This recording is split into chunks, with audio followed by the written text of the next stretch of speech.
Thank you, Craig. So I'll just quickly welcome you all. Thanks for coming, of course. I know it's always a bit of a chore this close to Christmas, but thanks so much for jumping in. So first of all, to apologise, I hadn't uploaded the audio for last time because frankly I've been too busy.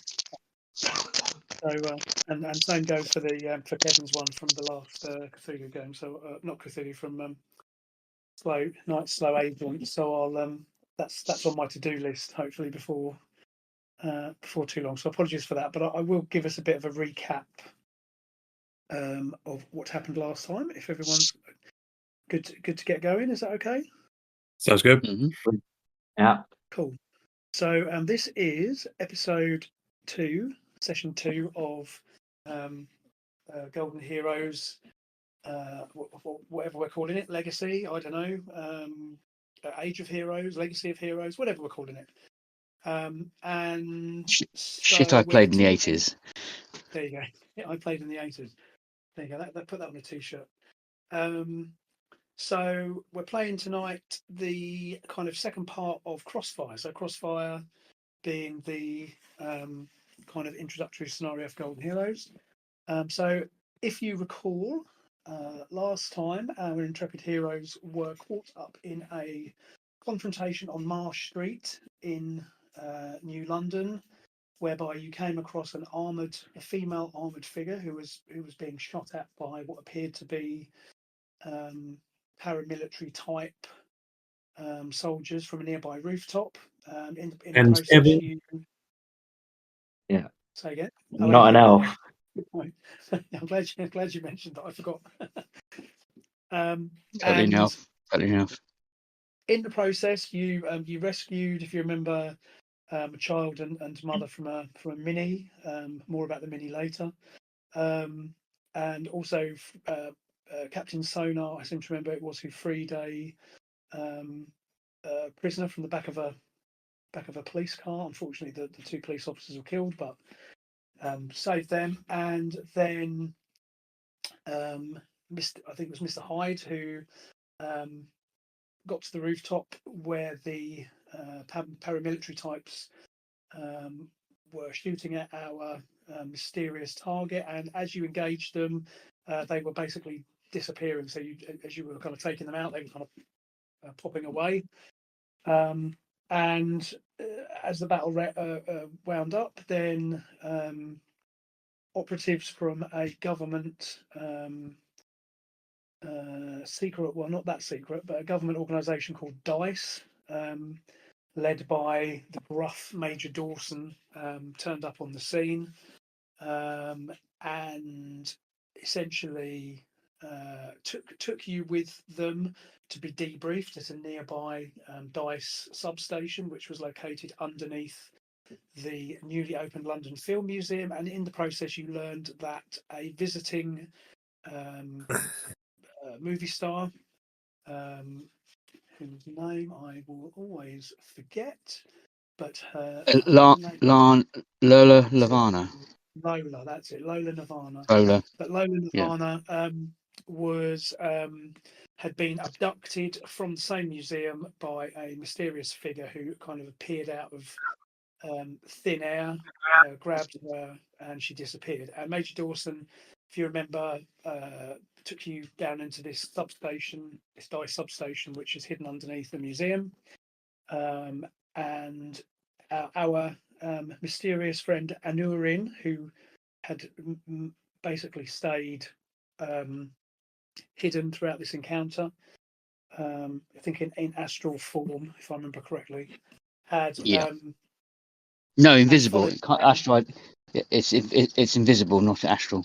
Was it astral? Yeah, I couldn't remember whether. I know he's got both, I think, but yeah. But anyway, so you'd followed them down into the substation, where they'd been taken, and so where we rejoined things. As I say, you came down into this substation, and this is like a typical, underground, typical thing you'd see. It's like Shield, basically, DICE. So there's this underground base, and as you came to the base, there was like a garage area with various DICE vehicles, and there's kind of jumpsuited personnel kind of moving about. And so, as I say, he takes you into this substation underground and leads you down through, leads you to an elevator, and you come down in the elevator. Now, the armored figure, who we still don't know much about at this point, is being brought in under guard by a couple of DICE agents, and she's taken in a separate elevator. So as the elevator descends, so Honorin, obviously you're invisible. So obviously you see the others get into this lift and they, head down. So are you going to try and, I don't know if you're going to try and fit into the lift with them, or if you're going to try and find another. So I was in the lift with them, and I used my luck for them to. One of the guys had been thought he could see me, but because I'd used my inherent luck thing, I was quite just in his peripheral vision each time, so he couldn't quite. Every time they tried to move, every time somebody in the lift moved, you just by chance happened to, not be in the place where they moved. So even though you're in a, I mean, it's a reasonably large lift. Having said that, this is more like a goods lift than a small personnel lift. But yeah, sure. So okay, so you're still hidden, and basically the lift descends 2 or 3 levels. It's not the smoothest, but again, this base is kind of militarily efficient, if you like. So nothing's been done for aesthetics. The one thing that you do see, of course, is that this DICE logo is kind of all over the shop. These secret organisations like to brand themselves pretty well. So I'll flick over to the old. There's the armoured car thing that popped up, and see the DICE logo there. Anyway, so you're taken down in the lift, and Major Dawson isn't really talking much at this point. And as the lift stops, he kind of ushers you out, and he takes you into come out of the lift, and he walks you through a couple of corridors, and he takes you to a waiting room. Basically, it's a functional room. It's got some chairs in it, and he says to you, right? He says, I want you to wait here. I'll be back to debrief you. An agent will be along to bring you refreshments shortly, but I want you to wait here till I come back to debrief you. And he kind of heads off, and you notice that Can I confirm we're not being detained, are we? Or it doesn't appear as though we're being detained. It's a fine line, isn't it? Okay. Actually, to be fair, obviously, as we established last time, I think 3 of you are kind of government affiliated. So certainly Hyde is a, for want of a better word, a government agent, right? You have government sanction. Similarly with 10cc, certainly associated with the military, and again, Captain Sonar again is or was a, correct me if I'm wrong, Jace, but I think is he still a serving military officer? I can't recall. I'm still a scientist at the Navy. That's right. Yeah, that's right. He's assigned to there, but it's to do with the Royal Navy, isn't it? Yeah. So I think it's fair to say that you're certainly not being detained. However, Dawson is not the sort of warm hugs type of guy. No. And although you notice that the door is not locked, you do notice that there is. You do clock, all of you, that there is an armed DICE agent kind of casually stationed at the entrance. Whether that's for your protection or just purely for routine security, you don't know. But, But certainly the door is not being locked. But he sort of, is. You get the impression that he probably doesn't really want to have to deal with you. But obviously, because of your involvement in the events last time, he needs to at least debrief you to some point. So, and this room is, I say, it's relatively comfortable. There's a some sort of functional chairs, and there's like a water fountain, one of those plastic water bottle dispensers in the corner, and there's a very functional coffee table, and there's a few contemporary magazines, kind of. So it is literally like a waiting room. You also notice that there is a surveillance camera in the room as well.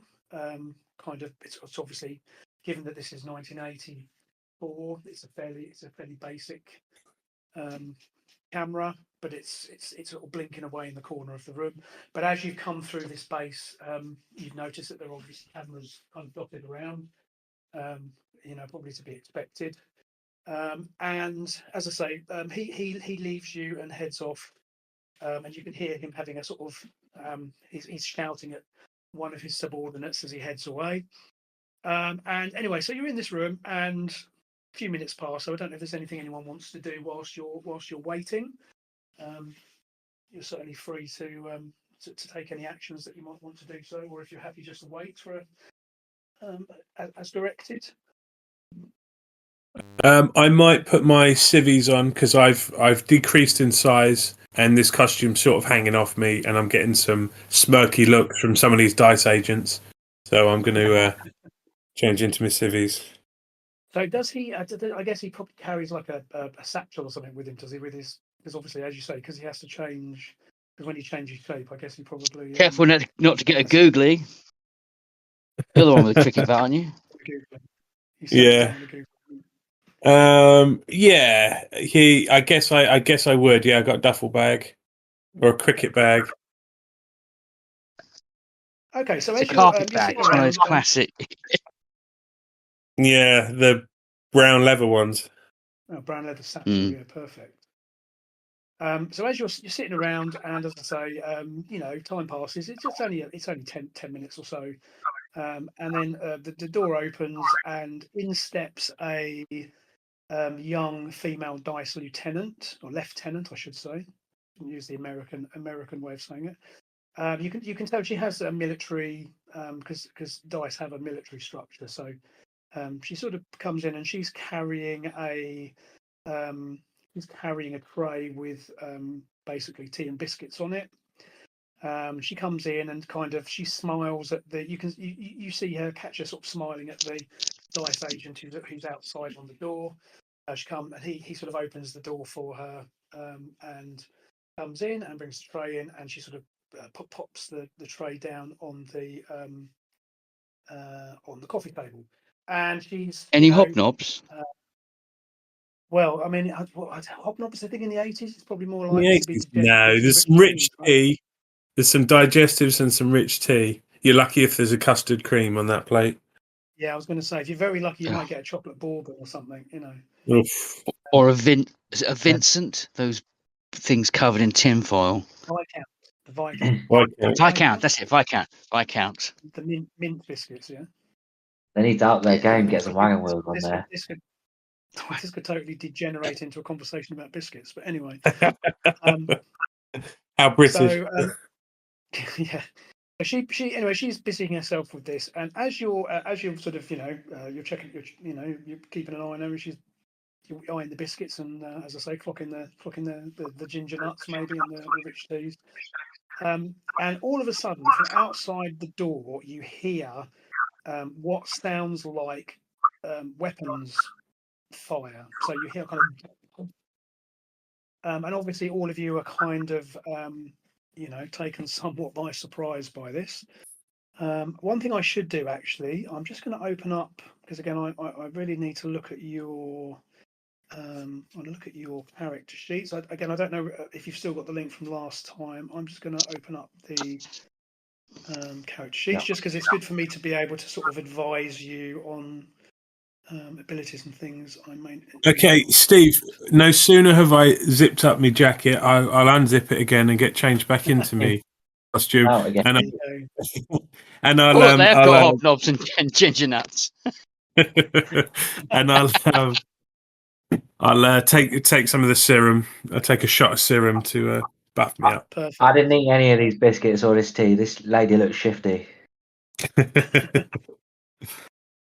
Okay, well, it's funny you should say that. It's very funny you should say that. So as you're all kind of moving into kind of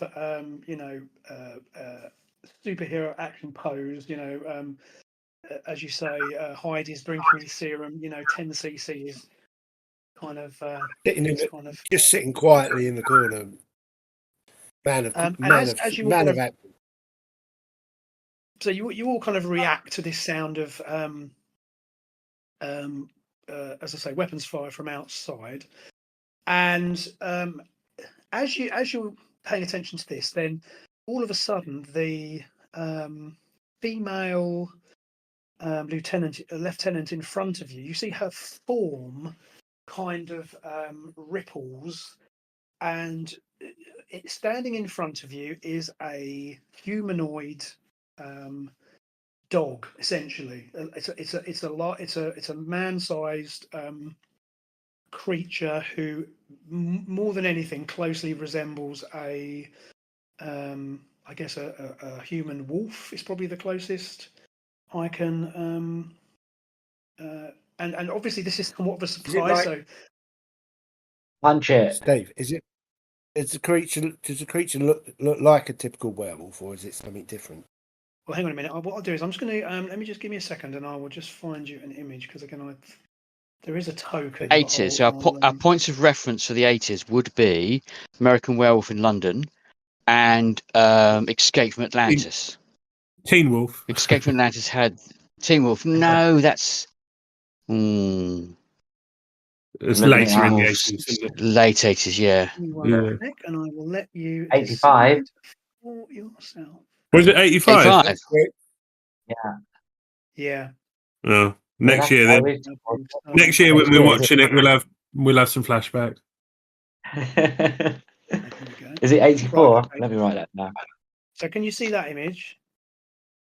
Yeah. On your screens now. So Yep. that's essentially what this, and so this, although it obviously has dog-like features, it is wearing kind of military uniform. And as the form of the lieutenant changes into this creature, the tray of tea and biscuits kind of drops to the floor. I thought you were going to say that's going to transform into something else.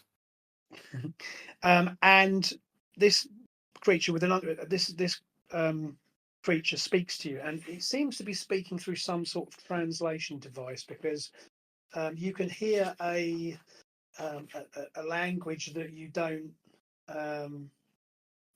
recognize.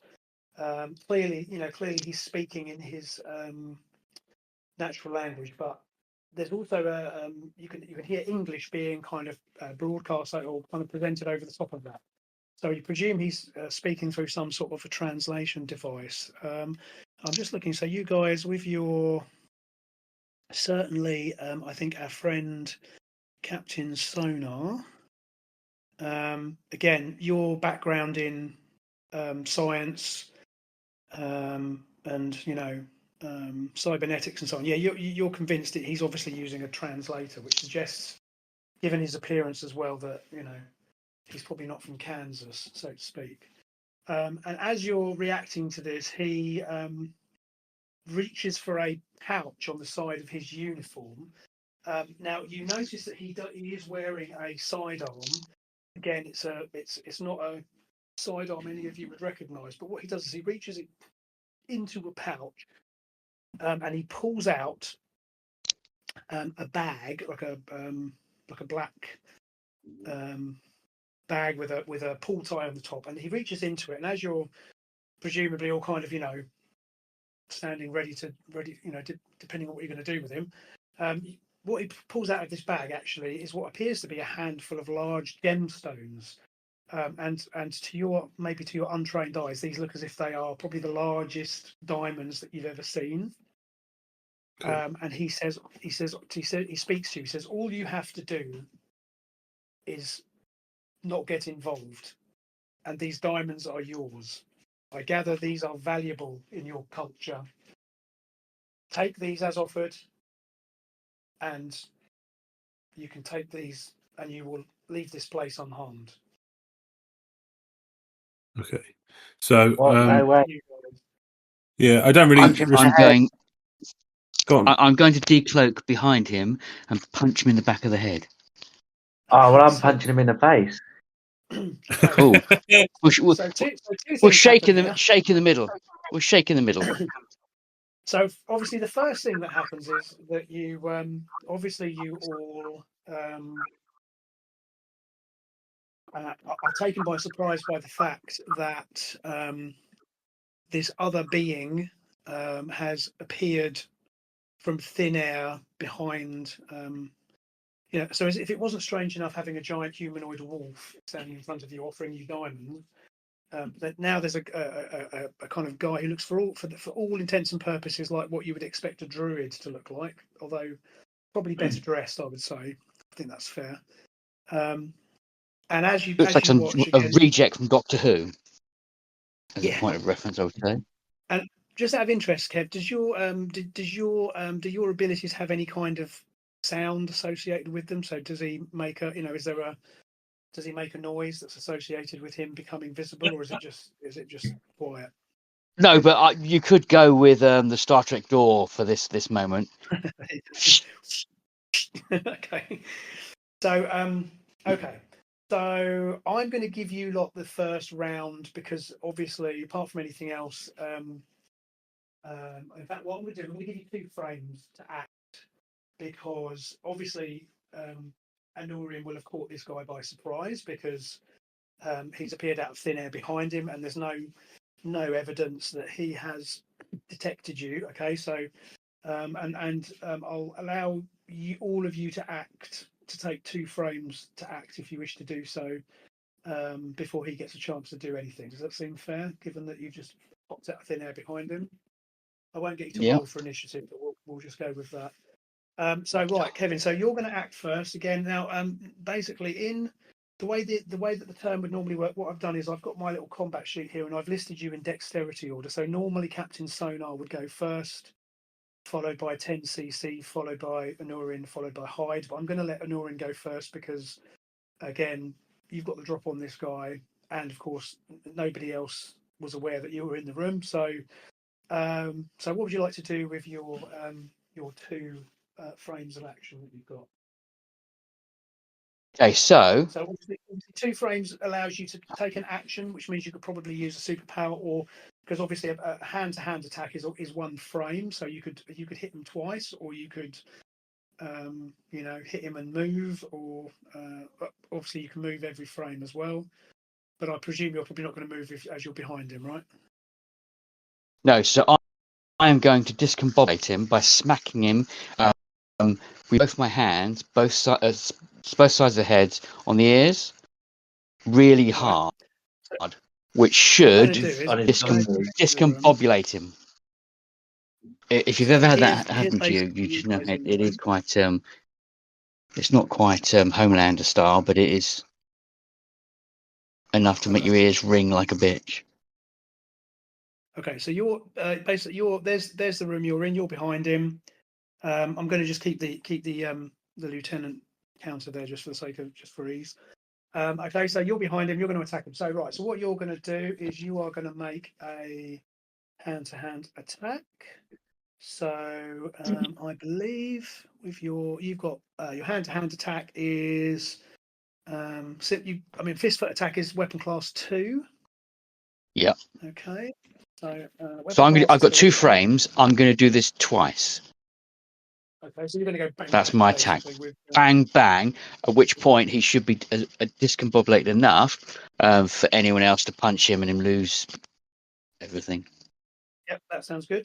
Okay, so I said you've got a weapon class 2 because you're just using your normal hand-to-hand attack. He's got a defense class of 4. So what you're going to do is you're going to back on our little map. You're going to take a D20, and bear with me 1 second. So weapon class 2, defense class 4. So you're going to need to roll, I think, an 11 or better. Now, but before you do that, you're behind him, so you're going to get a +2 to that roll. And also the target's unaware, so that's a +4. So basically, you get a +4. So if you want to roll your D20, and then tell me what you get. 10 for the first roll. So that's 10 plus 4 is 14. Because you've got those and you've got +2 being behind him and a +2. 1 for the second roll. Okay, that's not so good. Okay.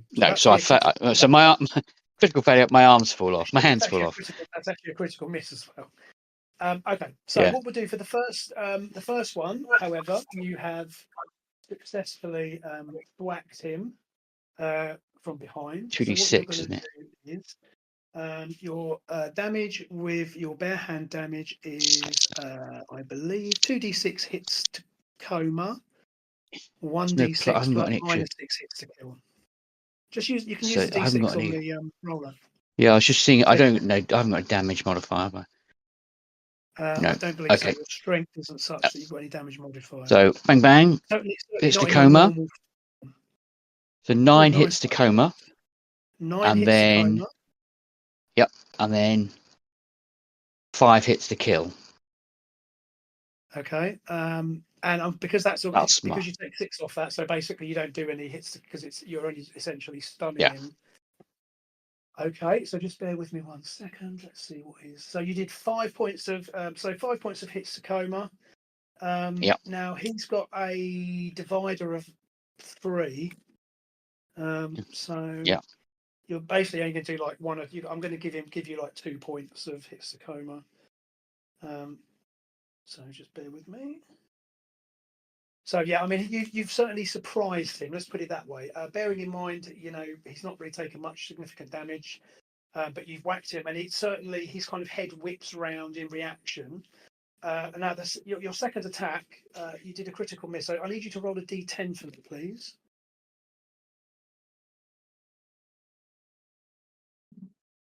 Oh, a 10. Okay. So basically, Kevin, have you got the critical miss table in front of you? No. I don't have. My rule books are on my PDF, so I have Not a to problem. find So out the what critical page. miss table, basically, let me just tell you what the critical miss effects are. And because you rolled a 10, then you get to either you can choose one, or if you prefer, you can make something up, which I suspect you What might page want is to it on? do. I'm looking at the GM screen, to be brutally honest. So, but basically, your options are you can lose your balance, which means that you basically your Got next GM frame you have screen. to spend recovering. You can slip over, and again, so basically it means you swing and you miss and you sort of fall on your arse, which doesn't really seem appropriate. You can you're not using a weapon, so there's no malfunction.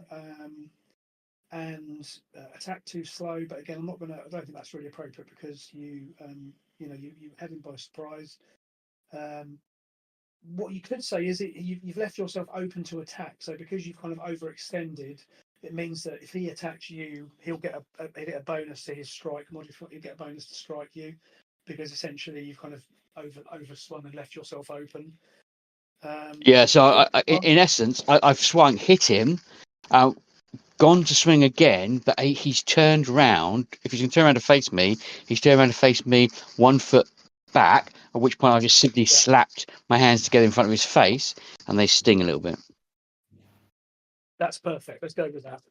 So again, he's reacted, and he's obviously you've certainly surprised him. There's no doubt about that. As I say, he's not really taken any significant damage, but you've certainly distracted him, and he's kind of swung around to react to you. So, Jason, I think you said you were going to go next, right? Yeah. So you've got two frames that you can use up. So again, you can choose any of your attack options that you have. All right. I want to use my fist amplifier and punch him in the head. That sounds good to me. Okay, perfect. So, nice one. So, what you're going to do here again? We said he's got a defense class of 4. Now, again, you're going to get some bonuses because Kevin has distracted him. So, your attack with your weapon enhancement is weapon class 4, and then his defense is a 4. So, at the moment, you only need to get a 9 or better to hit him. Now, again, I'm going to give you a +2 because again you're attacking from behind him. So I'm not going to give you the unaware of attack because obviously he's aware that that you are the rest of you are in the room, if that makes sense. But certainly, so basically you've got to roll a 7 or better on a d20 to actually hit him. Yeah. So if you want to roll a d20 for give it me. a go. There you go, 10. So you wait for your moment as he turns his head.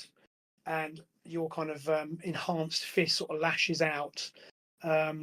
And what you can do here is, so this actually only takes 1 frame, so you could probably hit him twice if you wanted to. You've got 2 frames. Because you're all in quite close proximity, you don't really need to move to hit him. So if you want, you can do a sort of a 1-2 punch. So yeah, go on and let's give him a couple of jabs. All right. So would you want to roll again? So once again. There we go. 13. Perfect. So you hit him both times. So for the first attack, if you want to give me a, you need to roll with your fist amplifier. If you roll 2d6 for the hits to coma damage for me for the first one. 4 and a 5. 9. Yeah. And then if you want to roll again, so do 2d6 again. And then 8. So okay, that's a 17. Now, also in addition to that, each of your attacks get a plus 18. So okay, so that's the 30. You got 35 points of damage that you just whacked at him. Because again, you get that modifier because your enhancement basically gives you super strength. You've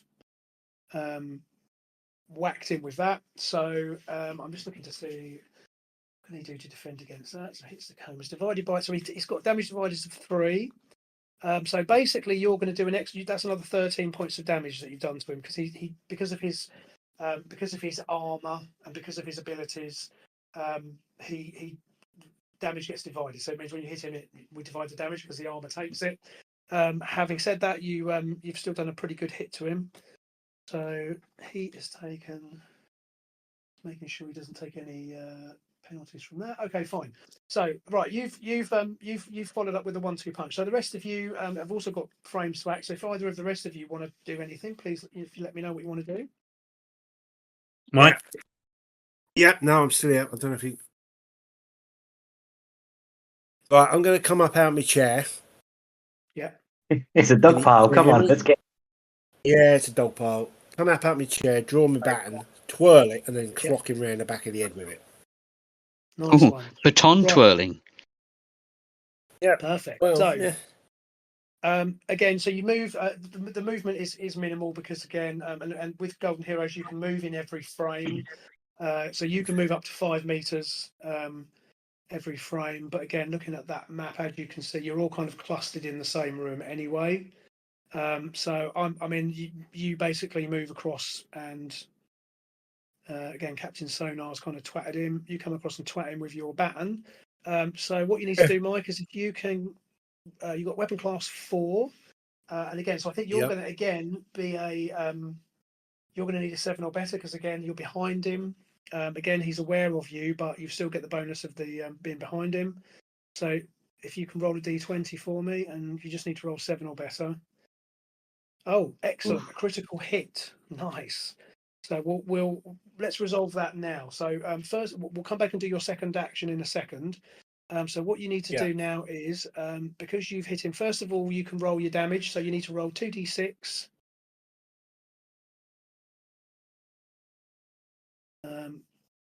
Sorry, I missed that. What did you? Oh, there you go. So that's 9. Okay.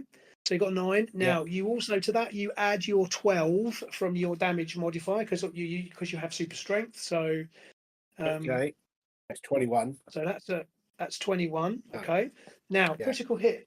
So what you need to do, if you can roll a 10 for me, roll a d10 for me rather. Roll 1d10. That's a 7.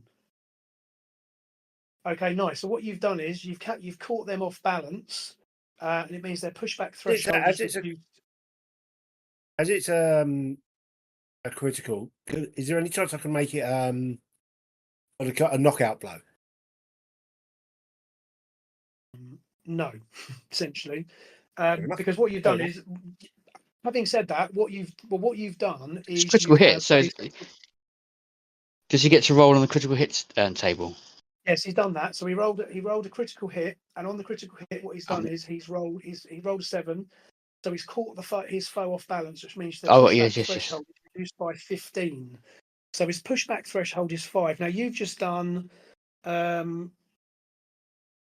You've done 21 points of damage. Now you divide that by 3 for his damage dividers, which gives you basically sort of 6 point something. It's 7 rather, not 6 points, 7. Yeah. So that's above the pushback threshold. Okay, so what you've done is you've essentially knocked him back. So let me just. You knocked him into me. Yeah, basically. So I'm just looking to see let's just say exactly what pushback does when you've twatted somebody with pushback. Right, so page 24. So pushback. Okay, so having a good day, isn't pushback he, threshold guy? is normally 20 points of hits to coma, but obviously you've done more damage than that. And so what that means is this guy is driven back 2 meters. So he's going to be. You're essentially you've knocked him into Anorin. So he immediately is going to take another d6 of damage. Which I'll roll now. So that's a 4. So that's minus another. Okay. So you've essentially you've knocked him off balance, knocked him into Anorin. Now, Mike, you've got another attack. So if you want to hit him again, you can do that with your baton because you've still got. Remember, you've got 2 frames to use. So each of your attacks, hand-to-hand attack, is a frame. So you can whack him again if you want. Yeah, can I do it as just a hits to coma? Hits to stun. With to be honest, with a baton attack, it's all hits to coma unless you hit him with your rubber bullet. Because remember, you have that projectile built into your baton. But if you're just whacking him, it's all hits to coma anyway. So right, okay. So what you've got to do is again roll a 7 or better again. Actually, no, sorry, correction. It's a 9 or better because he's obviously now you're not because he's sort of turned. But that's fine. You've hit him easily. So if you can roll 2d6 for the hits to coma damage.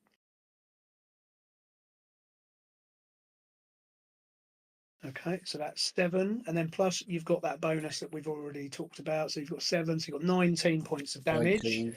Again, divided by 3, so it takes another 6 points of damage. So currently he has taken. And that's over the pushback. No, because that only took effect because of that critical hit. So the first hit you made, you pushed it back. This time you don't, but you've still again done damage. So he's currently on 17, 23. Let me just double check where we are with him. 23. Okay, no, he's still doing okay. He's So I mean, obviously you're hurting him, but he's still in action. So the last person to act we've got is Mr. Hyde. So does Mr. Hyde want to do anything at this point?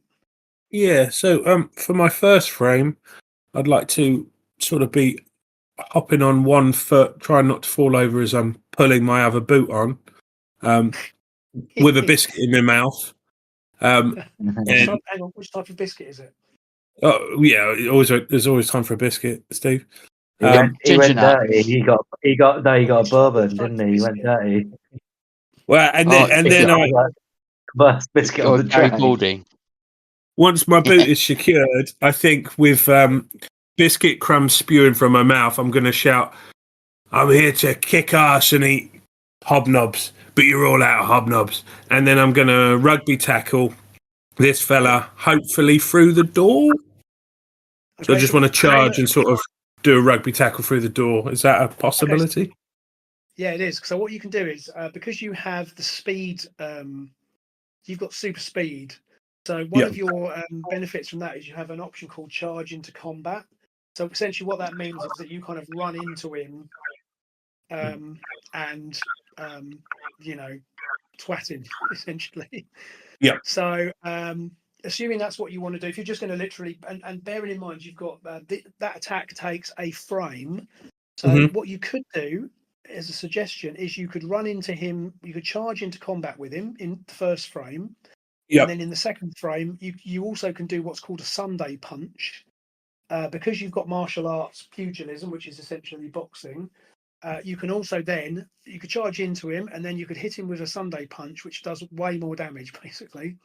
Sounds good so to me. essentially, the visual would be you sort of, rugby tackle into him with your shoulder, and then as he staggers back, you then go like that and just basically punch him in the mush. So I think that would be a good combo. That's 2 frames that will take. Okay. Sounds good to me. Yep. Okay, so for the first one, if you want to, you've got weapon class 3. Is the attack with the charge into combat. Okay, and he's got we said he's got a DC of 4, so weapon class 3, DC 4. So it's got your base attack is going to be, you're going to need to roll a 10 or better. And I'm not going to say that unfortunately, I don't think you've really got the benefit of him being unaware of you now or behind him. So I think it's going to be a flat 10. So if you just want to roll a D10 and just let me know how you get on. Sorry, D20 rather, and let me know how you get on. Yep. Perfect. 13. So that's good enough. So basically, you kind of put your shoulder down, and as you say, you charge into him. So if you can roll me 2d6 hits to coma first of all, which is just your damage from the charge into combat. Mm-hmm.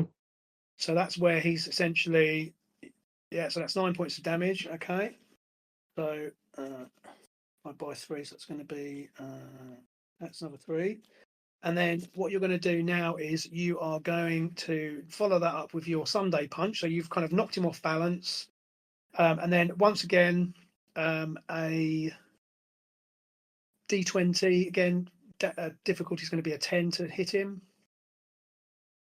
Boo. Okay. So basically what he does is you wind up to slap him, and he manages to rally himself to kind of dodge the punch at the last moment. Yep. You certainly get the impression that this guy is, one thing that you've all noticed, obviously, he doesn't seem massively intimidated by the fact that there's 4 individuals ganging up on him, although, one would think he would maybe slightly intimidated. So he kind of reacts quickly. So he just essentially kind of just manages to just about dodge out of the way of your punch. Okay. But that's fine. So that's just 2 frames. Okay, so you're all good. So currently, I'm just checking his damage to make sure there's no negative effects for him. So 17. Okay, nice one. So you've done pretty well. So far you've taken it. You've reduced him down by about half of his, or slightly under half of his hits to coma. Okay, so he has taken that. So he is now able to act because you've taken your 2 frames. So he gets how many frames does this dude get? Yeah, he gets normal amount of frames. So he's going to take. He's going to have a crack at you guys now. So first of all, again, he's kind of in entanglement with Anorin. So what he's going to do for Anorin is he's going to basically try and karate chop you, or whatever the equivalent is from where he comes from. He's going to make a hand-to-hand attack against you. So what we're going to do is he has got a weapon class of 3. Anorin, your defense class is 6. Is that right?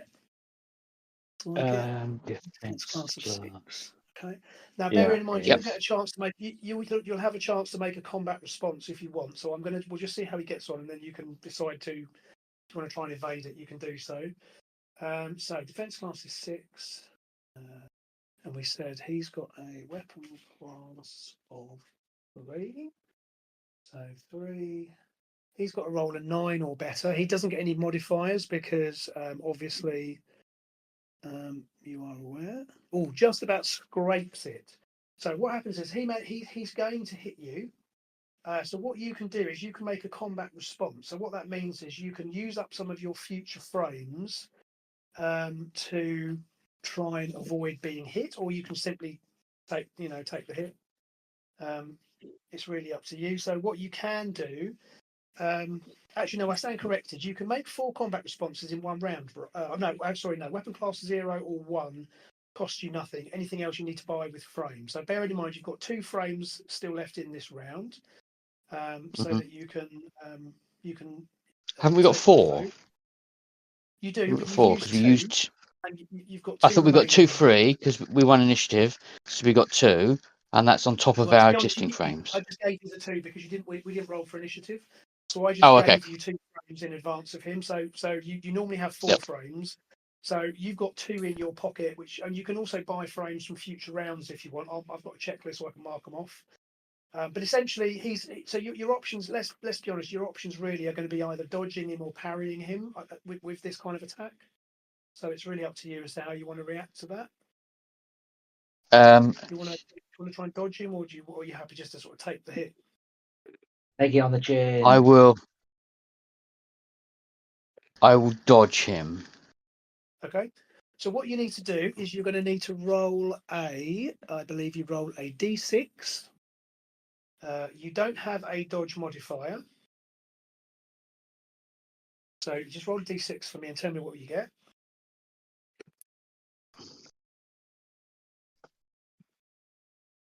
Six. You rolled 6. Yep. Okay, so he basically rolls what we call a glancing blow. So what that means is he does hit you, but you kind of essentially you kind of swivel out of the way so that you're only going to take half of any damage that he rolls. So I'm going to his hand to hand attack damage is going to be 1d6. Okay, so he gets hits to kill damage with this because he's got martial arts. But again, you get to divide anything. So first of all, this is hits to kill damage. So he rolls a 4. So you take 2 points of hits to kill.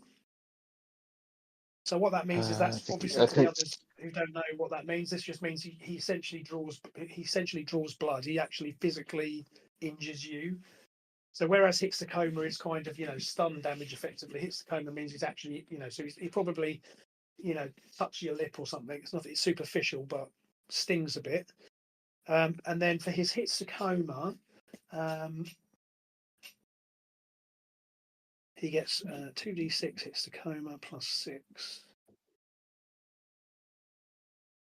And that's lucky you. That's 3 plus 6 is 9. But you only take half of that, and it rounds down. So you take 4 hits to coma. Okay. So again, no, that's not really any problem. I mean, he's hit you, but it's kind of superficial.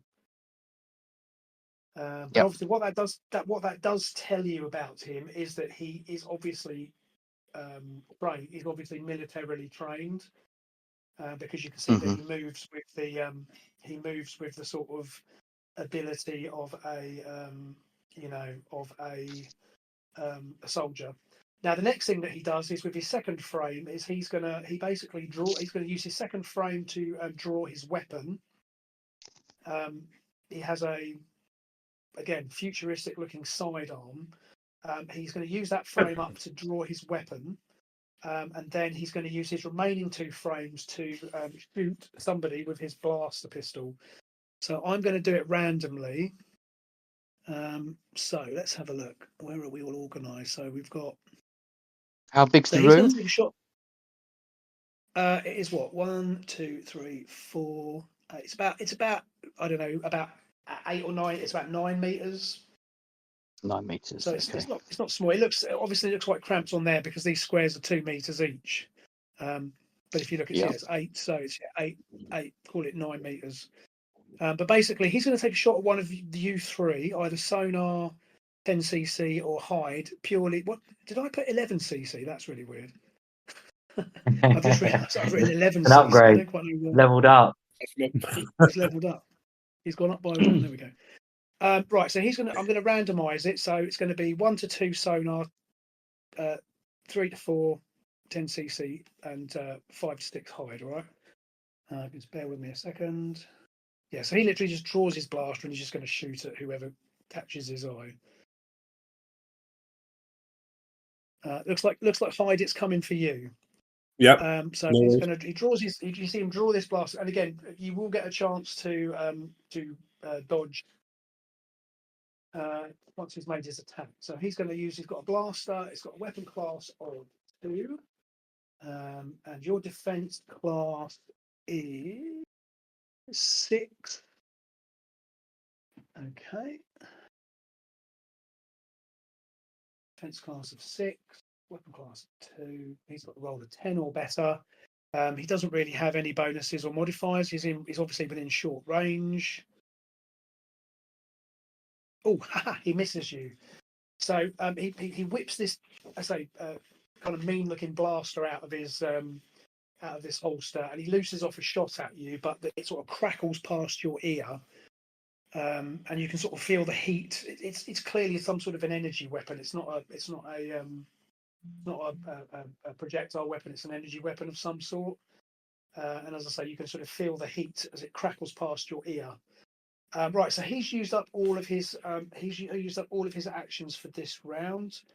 Because again, that last attack he made counts as an energy attack, which is a superpower, so it's an action, so it's 2 frames. Right, so Kevin, you used up one of your frames to dodge, if I remember rightly. So that leaves you with so you guys have got some frames left to you. So first of all, Captain Sonar, you get to act first because you've got the highest dexterity. So you've still got 2 frames, so you can twat him again, or you can use a superpower if you wish. It's up to you. Yeah, so I'm gonna give him another double jab with a fist amplifier while shouting dad jokes at him. Perfect. So I want to try and hit him twice with a fist amplifier while shouting, "It looks like you're about to have a rough day." Okay, I'm gonna have to give you some sort of I'm gonna give you a +1 to your strike roll for that, just because that's so bad. It deserves rewarding. So okay, so what I need you to do once again. So weapon class 4. He's got a defense class of. We say it was defense class. He's got defense class of 4. Your attack with yours is fist amplifier is weapon class 4, so it's 4 against 4. So you've only got to roll a 9 or better, but you're going to make an 8 or better because I'm going to give you a +1. So if you can roll an 8 or better, should I roll on a both D20, of them now? Yeah, you can do. Yeah, go for it. Oh, terrible! I've put myself off with my own jokes. Well, you hit him with one of them, right? Oh no, we said 8 or better. Oh, that's annoying. Yeah. Okay. Yeah. So he kind of is struggling. He's struggling because you're in close proximity with him. He's sort of struggling with you. But having said that, I'm sure his translator rendered your dad joke in such a way that he's probably feeling emotionally bruised, if nothing else, at this point. Okay. Yeah. Right. So Just a small mercies. Next up we have 10cc. So 10cc, you've still got 2 frames that you can use if you wish. Okay. Is he pointing the gun? Well, he took off a shot at Hyde. Yeah, but is he holding the gun out? He's currently struggling with Captain Sonar at the moment. So yeah. And also with ignoring. So his aim is the gun is waving about, but he's not pointing it at you particularly. No, what I was going to try and say is try and smack it with a bat and try and knock it out of his hand. Okay, I think you can probably do that. I don't have a problem with you having a go at that. It's absolutely fine. So I'm going to make that I'm going to give you a penalty because obviously you're trying to. Obviously you're trying to kind of hit a specific target. So with the bat, are you going to throw the baton, or are you going to just use it as a club? But you're going to try and whack his hands. Just use it as a club and try and bring it down on his arm so it hits his arm, and hopefully he'll let the gun go. So again, your weapon class is 4. His defense class is 4. So it's a 9 or a better. It's 9 or better. As I said, you're going to have to roll a 10 or better because I'm taking 1 off because of the fact that you're trying to target him specifically. Perfect. So that's your first frame. So that's also going to do some damage to him. So if you'd like to roll me 2d6, please.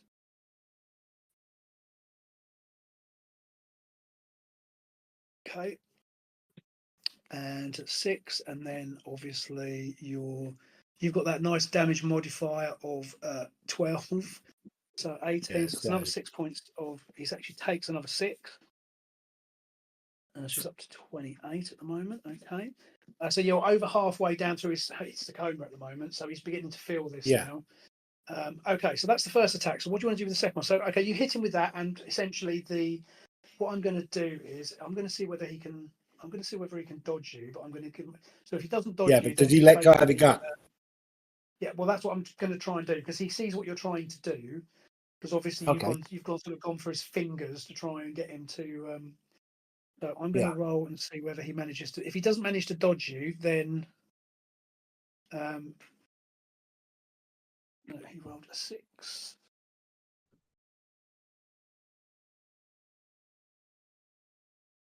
Okay, so he rolled you. He made a glancing blow. However, I'm going to say that that's enough to make him drop the gun because you're not obviously what you're doing is you're basically trying to knock it out of his hand.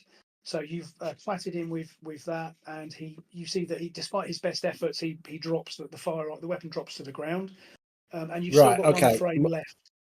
Right, my second frame is I will basically move in and kick the gun out of his range, out of his reach. Okay, fine. So you don't need to make a roll for that. Nah. So you just simply step in and you just, as you say, you just boot it across the room. Yeah. And it goes skittering across the room to the other side, well out of his reach. Okay, so that's you having used up all of your frames. So Kevin, you've still got one frame left. You can hold on to it if you want, or if you want to do something with it, you can still hit him, of course. Or I am going to cast enhancement. I'm going to drop. So just bear with me 1 second. Let us just see what that's going to take to do it. So this is magic, isn't it? Yep. Magic enhancement. So bear with me 1 second.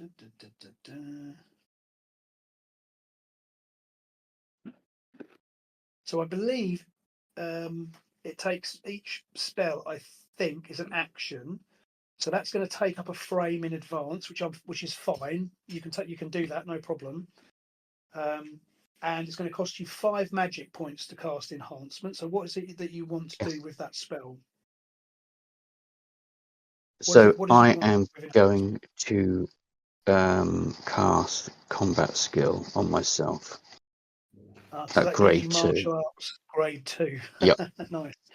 Right. Okay. So let me just cross off. So I've crossed off two frames, which means, like I say, so now in the next round you've got 3 frames remaining. Can you make sure that you knock off 5 magic points? Yep. And remember, it costs you 5 magic points, I believe. It costs you 5 magic points to maintain it, but obviously it's going to be up for 1 round, so you'll be able to use it next round without any additional cost, and then beyond that it costs you another 5. Okay, so that's perfect. So we'll come back to you. Yep. Do you want to attack him with it, or do you want to hold off on that until the next round? No, I'm going to hit him. You're going to hit him now. Yeah. Okay, so that'll cost you another frame, but again, that's totally fine. So so martial arts grade 2. So I think that's weapon class. I think it's weapon class 3, isn't it? Doesn't that give you weapon class 3? So grade 2 gives you Oriental grade 2, and it is weapon class 3. So okay, so you cast this spell on yourself, and does that mean that you're going to suddenly adapt like a Bruce Lee stance or something? Is it going to be obvious that you're going to be using? Yeah, I'm going to go and do a crouching crane and lift my hands up and simply try and kick him under the chin, a la Karate Kid. Karate Kid Nice. style. All right. Love it. Love it. Yeah. Okay, so weapon class 3. We've all seen that film. It just came out. Exactly. Yep. When did was that? That was 84, wasn't it? It's 84. Yeah, I just looked it up. Yeah. Nice one. I love it. Okay, so weapon class 3, defense class 4. Okay, let me just have a little look here. I'm going to give you, Kevin, actually a +4 to this because he's currently grappling, or he's kind of engaged with Captain Sonar, sort of struggling with him. Yeah. So although he's not technically grappled, I think it's fair to say that because he was trying to fight off Captain Sonar as well as being attacked by 10cc. So I'm going to give you a +4 to that. So actually, all you've got to do is roll a 6 or better to hit him. So do you want to roll a d20 for me? So, fuck's sake. Oops. Okay. So unfortunately, despite your awesome prep, yeah, he's somehow miraculously manages to avoid the strike. So again, you lash out at him. He looks super cool doing it. Everyone in the room goes, "Oh, Karate Kid, yeah, I like it." But unfortunately, you don't actually connect with that attack. So he's still managing to kind of fight you off. despite being engaged with another 2. So he's quite impressive. So Hyde, over to you. You've still got 2 frames in this first round to go. So what would you like to do? I'm thinking of heading to the door and seeing what chaos is going outside because we heard gunshots. Only because this guy's got 3 others beating down on him, and he seems Glad to you be mentioned that, actually, Glad you So I mentioned that, might, because as these guys are sort of pounding in on him, I see because of my big form, there isn't really much space for me to squeeze in. So I think I'm going to poke my head out the door via a boot to the door to kick it open. Okay, so you've got a so you're currently in your big size, aren't you? So you've got a movement of like 8 meters, I seem to. Well, I mean, and because you've got super speed as well. Yep. So basically, you're obviously you are here. Yep. I think that's yeah, you're there. So yeah, if you want to take yourself out to so you can move yourself on the map. So with your what did we say your I said your movement is up. I think you can move up to 12 meters actually. So you can move up to 6 squares depending on how, you know, you don't have to move 6 squares, but because if you're let's say let's make it 5 because you're going to have to open the door because obviously the door's closed. So but if you want to move yourself, you can move yourself out into the corridor basically. I mean, yeah, I'd kick the or shoulder barge the door or whatever just to get out to the corridor, and I'd stop there anyway. Let's say that you kind of super speed into the door and kind of knock it flying off its hinges, and you kind of skid out into the corridor. And as you're there, so obviously this dice agent is waiting for you. This is the guy who you saw. He was at the door. You know, when what you thought was the lieutenant came in with the tea tray, he spins round as you know, the door comes flying off, and he spins round and he says, I don't know what's going on. I can hear weapons fire, but I'm under orders from the major to keep an eye on you guys. But he's clearly Well, he's kind of not doing a very good job, is he? Not really. He just got shot at inside the room and he didn't even come in to look. And you can hear gunfire again. You can hear gunfire in the distance. I'm slightly puzzled by my map here because let's check on the main map. I thought there should be a door there, but I think maybe I missed it off. Give me 1 sec. Unless they walled you up, maybe I don't know whether that's. I'm sure. No, there is a door there. We'll have to punch our way through. It's my bad. So this you see here, this area here should actually be open. So that's my fault. So there's no wall here. So he's kind of here. He's kind of just in this alcove here where your door is. So right, so that's what you see when you come out, Hyde. You see him, and as I say, this, you know, he's got his weapon up. He seems to be. Can he not have his weapon up? Just so that I can say to him, "First day, Private, unholster your weapon and follow me." It doesn't make sense if his weapon's already up, Steve. Go for it. Yeah, no, that's no problem. You do that. I like that much better. So you do that. He says, "Yes, sir," and he sort of salutes you. And you see him pull his weapon out of his hand, out of his holster. Okay, so right, you can right. So you're out into the corridor now. So we'll come back to you next round. So you're out with him. Lovely. What we'll do, actually, let's swap you positions. So you kind of take the lead, and he's behind you. And as you say, he's got his weapon out. So cool. Okay, so I believe that's everybody having acted in this round. Cry Captain has acted, and right. Okay, cool. So. This is going into round 2. So now we're going to roll for initiative. So I need one of you to roll for initiative. So it's a D10, I believe. So one of you, don't mind who does it. Just one of you just roll a D10. Whoever wants to go first. Go on, someone. Go on, Mike. Okay. So Kevin rolled 7. I'm going to roll for the other guys. Okay, that's a 5. So we take the smaller away from the larger, so that's 2. So that means that you guys get 1 extra frame. You get 1 frame in advance of any opposition. So I'll just make a note of that. Just bear with me. Okay, perfect. So we're into round 2, and so again on your team, those of you who are around to act. So Captain Sonar gets first action. Followed by 10cc, followed by Anurin, followed by Hyde, and then the dice agent will go. He will act. He can take his he can take a frame. Although dice agents only get 2 frames in a turn, so they only get 2 frames in total, whereas you guys get 4. Okay. So, all right. So, Captain Sonar, what would you like to do? So, bearing in mind you are now all 3 of you kind of engaged. Well, 2 of you actually. So, Anorin and Captain Sonar are kind of actively fighting this guy. And if you remember, 10cc managed to get the gun away from him. So, what would you like to do? Do I have 4 frames to act now, or just 1? At the moment, you've got 1 because you won the initiative by 2, which your side won the initiative, which means that gives you 1 extra. So essentially, you get 1 frame to take before he can do anything to oppose you. So if you want to, again, you can hit him with another attack, or I'm you can gonna try and punch him again. I've perfect. Well, it composed seems to be myself. working. So After. why yeah. Okay, so perfect. So you're going to use your fist amplifier again.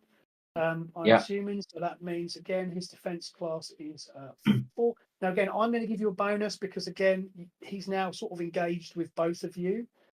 So I think both of you are going to get a bonus because he's having to sort of actively fight with you when you're trying to attack him. So essentially, what you need to do is, so normally you need to get a 9. I'm going to say you need to get a. I'm going to give you a 2 bonus. So all you need to do is get a 7 or better to hit him. And if you want to roll, if you just roll that 1 attack for Oh me, my so god, that's Jesus! okay. Well, no, that's fine. That's the way the dice go. So okay, so you sort of strike at him, but you don't manage to hit him. Maybe I'll come back into the room. No, it's fine. I think you're kind of wearing him down. Right, 10cc, you're next. Out of boredom. Yeah, But- 10cc, you're next. What do you want to do? Stop yawning and let me hit you. Mike, you're up, Right. mate. Mike, you're up, mate. Hello, Mike, you there?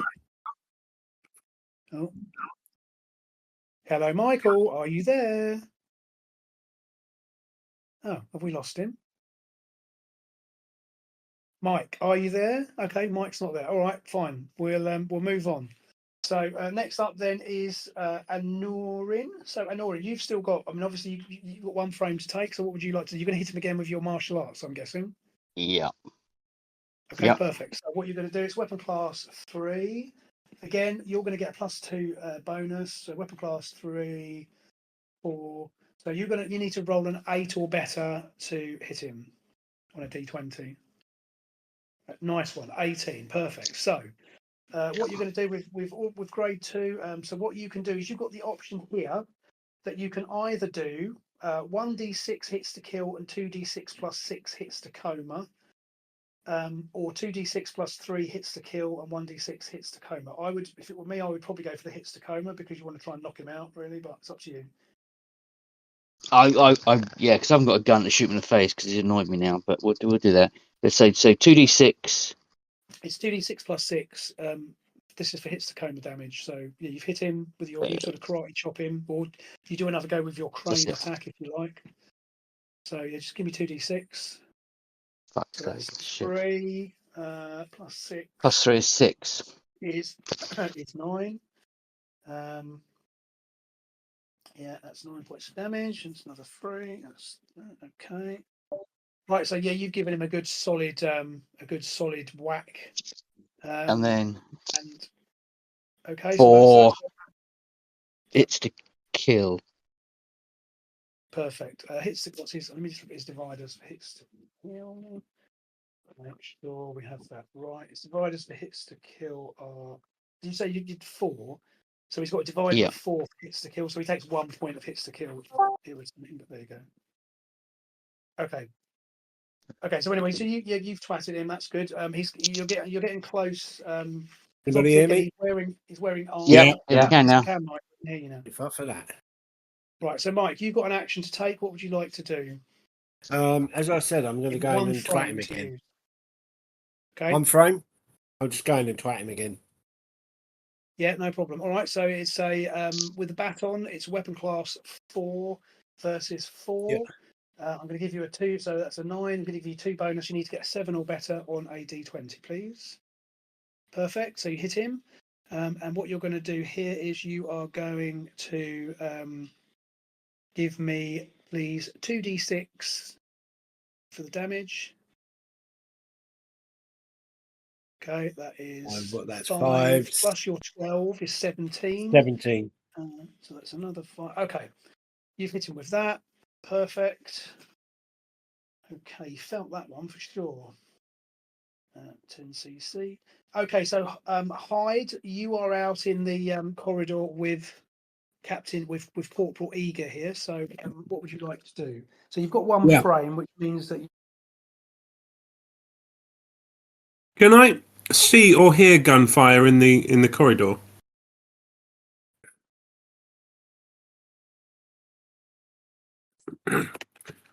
Hello, Steve. Anyone hear me? I can hear you. I can hear you. Can Who's anyone got hear that? Steve? Am I the only one that just can us. hear Steve? No, okay. Waiting on you, Steve, mate. So they all surrender, and we win. And we get the diamonds as well. Yeah, get the Yeah. diamonds as well. Win-win. I'm going I should stop trying to punch him and start trying to grab for the diamonds. I'm going to stand there in the back with wave my baton at the chap and go. No, can't hear Ooh. you, Steve. Something about a Dark Lord and the end of the world.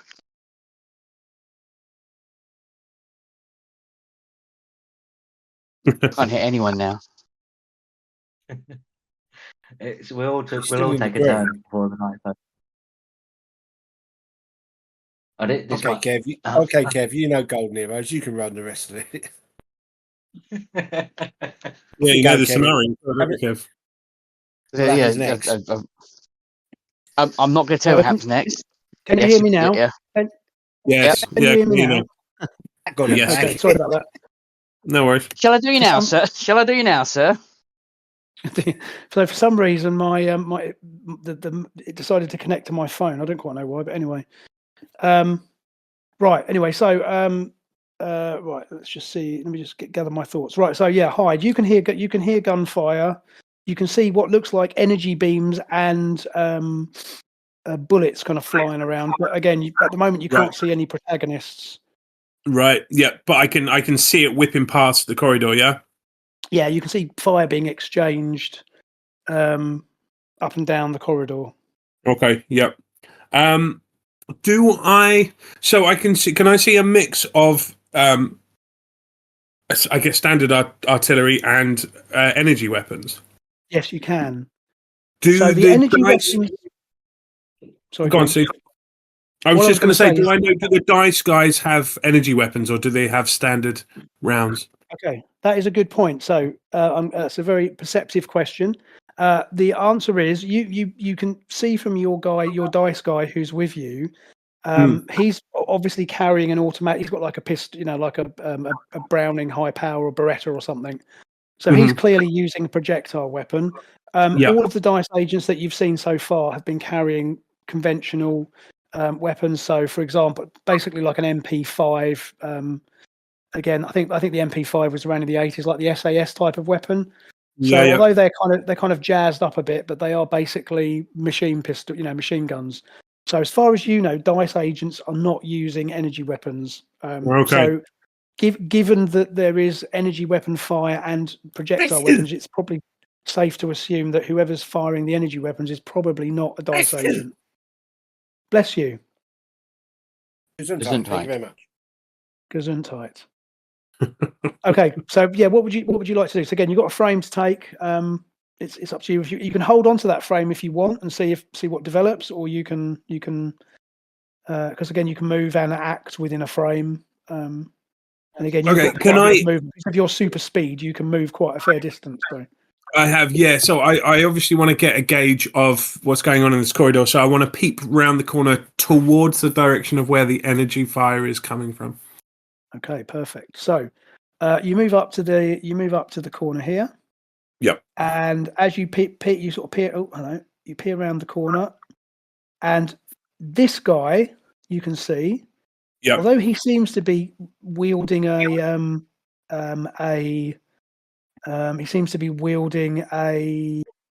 MP5 or an approximation of it, he's actually shooting what appears to be an energy beam. Now, actually, he's shooting this direction. So he's sort of shooting at this guy. He's heading in, so this guy here is shooting towards this guy. Yep. This guy here is kind of crouched and returning fire. And this guy is the one who's shooting with an energy beam. So he's actually got his back to you, which is probably not good for him. So again, that's what you can see. And again, interestingly, to the naked eye, they appear to look. They're both human. But one of them is clearly using advanced weapons, which the other guys are not using. And they also both look like dice agents, right? They are both. Yeah, exactly. They both look like dice agents. The only difference you can tell is that one of them is using, as I say, is using energy weapon rather than bullets, essentially. Yep. Okay. Yeah, can I twat him over the back of the head with the cricket bat? Have I got enough to do that? Let's have a look. Well, I mean, I tell you what, you can. Yeah, I mean, I think that's because your cricket bat attack, I think, is actually a one. Yeah, so you can. So it's a one frame attack because it's a hand-to-hand attack. So essentially, what you can do is you've got movement to spare because again, you've got a movement of up to 12 meters, and as you can see, you've got what's that 1, 2, 3 squares. So you can just move up behind him, and then you can just twat him because again, you'll get one attack. So yeah, absolutely fine. Go ahead and do that. Okay. You just want to move yourself into place, and then we'll resolve that. Cool. So you move up behind him. Obviously, he can't really hear you coming because there's, like, as I say, he's exchanging fire. Also worth noting that this door here is actually closed. Okay. Just so you're aware. So you haven't got anybody behind you. That door is closed currently. Right. So you come up behind him, and you kind of wind up with the good old cricket bat. So let me just see what we're doing here. So you've got a weapon class of 4. He has got a defense class of 8. Well, that's not good. Also, he's totally unaware of the attack. So all you're going to need to do is roll a 4 or better on a d20 to hit him. So if you want to give me the 13. Perfect. So you kind of wind up, you twat him. I'm not going to make you roll for that because he's an NPC essentially. He's a mook. So any damage taken from a superpowered character is enough to take him out of the fight. Okay, cool. Okay, so what I'm going to do, so you essentially crack him with the cricket bat, and he goes spark out, and as he drops to the ground, his form kind of shimmers, and as he sprawls to the ground, you can see that he is also one of these dog-like aliens. Now he's wearing slightly different uniform to the guy that's being fought within the room. You suspect he's more of a soldier than this other guy is probably somebody more senior. But this guy, as I say, you can see that as you've hit him, this device kind of falls away from his uniform, and you suspect it's some kind of hollow imager or something. Yep. How much sort of holographic device? But you smashed it. How much dialogue do I get in my frame? How much? What? Sorry.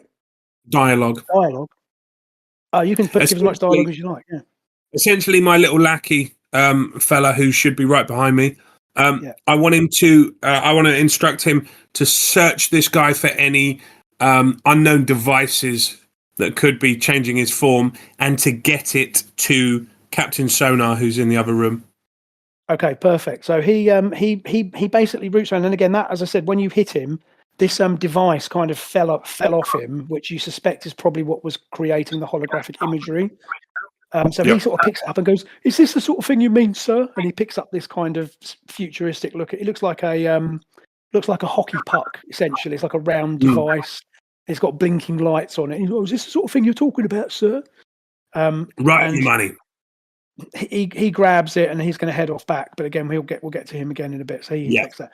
And what I'm going to do is I'm going to take this guy away because so although he's still there, you've taken him out. This dice soldier, by the way, who he kind of, obviously has ceased fire. And he kind of nods at, he sort of nods at you, and is like swinging his weapon around, but he's obviously not threatening you. So again, Yep. you're fairly confident that he's a dice agent as he appears to be. Okay. Yep, cool. Splendid. Okay, so let me just take stock of where we are. So that's Captain Sonar, that's Hyder's gone. Okay, so the Cry Captain is going to have another go in the room now, because you guys have used up your frame. So the Cry are going to get I'm not giving any. I mean, they're called the Cry. Again, it may or may not become clear, but that's what these guys are called. They're called the Cry, and so I'll refer to them by that name just because it makes it easier for me to remember what I'm doing. Yeah. So he's going to get his. He's got up to his full 4 frames, but what he's going to do is he's going to spend 2 and hold 2 back in case he needs to. He needs to defend. So he's here. So what he's going to do first of all is he's going to, because he's still kind of in close combat with Anorin. He's going to try and because he's lost his blaster, so all he can really do at this point is try and hit you potentially. Because again, Mike has kicked away the blaster. So initially he's going to try and hit you. So basically, he's got a weapon class of 3, and I think we said you've got a defense class of 6. Is that right, Anorin? Yep, that's correct. So weapon class of 3. Got to roll a 9 or better. Oh, okay, so he doesn't hit you. So again, he's grappling with you, he's trying to land blows, but you're kind of martial artsing him back, and you're kind of swinging at each other and all that, and he can't get a blow past your defense. He's gonna have another go. Let's say he changes tack and tries to kick you. He tries to sort of feint with his feint to one side and try and hit you again. Okay, that's better. So he hits you with that.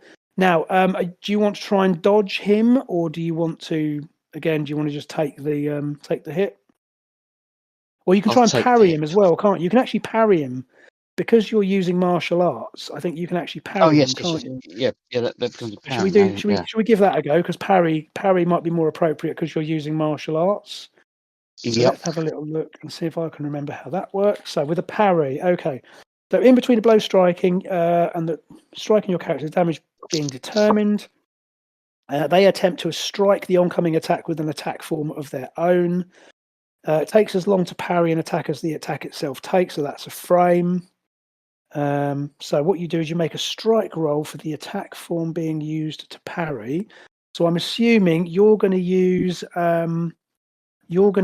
martial arts. Grade, it'll be other martial arts. It's grade 2. He's using martial arts grade 2, so it's going to be it's an 8.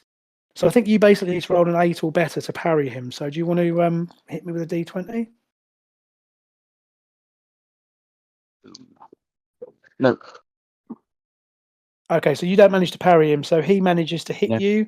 But that's fine, and that's interesting. So that's pretty straightforward, isn't it? Cool. Okay, so what he's basically going to hit you. He's got a fist foot. He's going to try and hit you again with his hits to coma damage because again he's trying to knock you out really rather than kill you. What did I do? I didn't need to roll that. It's D6s I should be rolling. Apologies. So we got a 3 and it's an 8. It's an 8 plus 6 is 14. And then so 14 hits to coma. Have you got anything that's going to help you with that? You've got any armor or anything, have you? So no. Okay, so that's 14, and then he's going to hit you with 1d6 of hits to kill, because again, martial arts. So 1d6. Oh, 6. Ouch. Okay, but again, you're still. I mean, you're nowhere near being in trouble at this point. I don't think. No. Because you've got 50 hits to kill. So. Okay, perfect. Okay, so so he lands despite your best effort, he lands a good blow on you. But again, you're still kind of fighting with him. Right, so he's used up 2 frames. Like I say, he's going to keep those other 2 frames because again, he might need them himself to defend. So bear with me 1 second. Okay, and he's used up 2. Right, so you guys have now got the rest of you've now all basically got, with the exception of Anorin, because you used up an extra frame. You've got 3 frames that you can use. So, Captain Sonar, you are next to go. What would you like to do? I I think what you could do, you could maybe use your ultrasonic attack, couldn't you? Because don't forget, you have one of your cybernetic devices gives you an ultrasonic attack. Yeah. So that Let's might be give an that a option. go I mean, you can, because with an ultrasonic attack, it is going to be it's going to take up 2 frames because it's a superpower, so it uses an action. But you could potentially do more damage to him because you're going to hit him with this ultrasonic. So essentially, it's like an energy attack. So do you want to give that a go? Yeah, let's give that a go. We haven't done it yet. All right. So what we'll do is, let me just find the energy attack. So you've got an energy attack grade 1, which is sonic / ultrasonic. So you can do up to 15d6 damage over 5 rounds. So you have a pool of points which last for 5 rounds, and that, as I say, 15d6. And what you have to do is you have to divide it between hits to kill and hits to coma, and you can't spend any more than 10d6 in one attack. So you could do 10d6 damage and split it. You could do 8 hits to coma and 8 dice of hits to coma, 2 dice of hits to kill, or vice versa. The only rule is, as I say, you can't do more than 10d6 in one go. In one attack, and you can't have more than 2 dice difference between the hits to kill and hits to coma. But other than that, you can determine what you want to do. So, and that's an energy attack. You're well within range because you are obviously close to him. And I think it's going to be a weapon class 3 attack. So against his defense. I'm going to rule he's not going to be able to basically avoid this because you're hitting him with an energy attack. It's not like you're doing hand to hand. You're going to essentially shoot a blast at him. So he's got a weapon class. He's got a defense class of. You've got weapon class of 3. So I think basically you've got to get him with I think it's a 10 or better essentially, which I think is pretty good odds. So if you want to hit him with that. So D20. All right. Buggeration. Okay, this could be. I think I'm not going to be horrible here and say that there's a chance you might hit one of the others. No, let's just spray it all around. Let's go. Well, that's the way that that's the way that that's the way the cookie something crumbles. At this rate. That's the way the cookie crumbles. Again, you sort of shoot at him with this, but you can't get a clear shot. Oh, hold on a second. You can hear the dog barking, I'm guessing. I think basically that you, as I say, you take a shot at him, but he, you just can't get a clear shot at him because of what's going on with the other guys. But what I am going to say is you're not going to use up any of your energy because you haven't actually fired that beam, so. You can have another crack at him next time, but you have used 2. That does take up 2 of your frames. So let me just knock that off there. Right. So 10cc, you're next. What would you like to do? Right.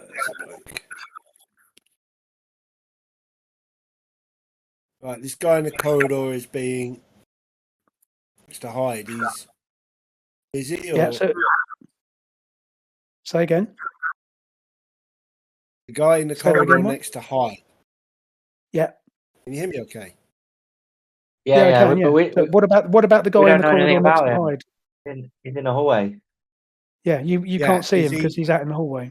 I mean, obviously the door has been kicked off, but you're kind of busy with this other guy, unless you want to go out into the corridor. No, in that case, I didn't realise the guy in the corridor. Yeah, I'll just swing on this other guy again. Okay, fine. So do you want to? What I think your best option is going to be. I think what you could do is you could use a rubber bullet. Yeah, but because you've got a better weapon class with it, and it's going to do more damage if you hit him. Okay, I'll give him a go with the rubber bullet. So you take aim with your rubber bullet, which is going to take 2. It's going to take your last 2 remaining. Sorry, it's going to take 2 of your frames because it's an action. What I do is in that case, I'll twirl the baton, grab the sort of like the wider end of the thing, and pump it. Yeah, cool. It works like a shotgun sort of thing. Perfect. I love that. I love that image. So why don't you roll me a D20, please? Oh, lovely. 17. Nice. You hit him. Yeah. So you basically crack off one of these projectiles, and it kind of twats him. Yeah. And so the damage for that is, I believe, 2d6 plus 3 hits the coma. So why don't you roll me 2d6? Okay. God's law, isn't it? That's fine. Okay. Okay,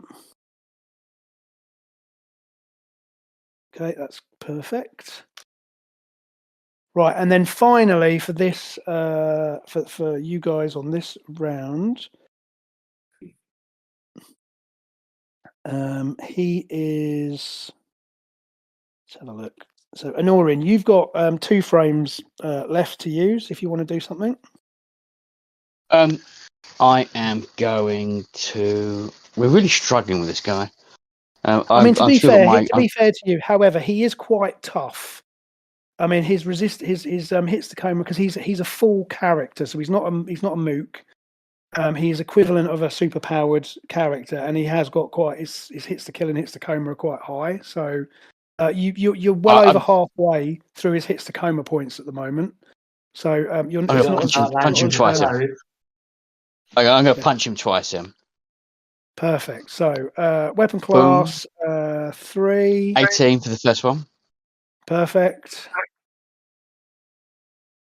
And 7 for. So I hit him for the first one.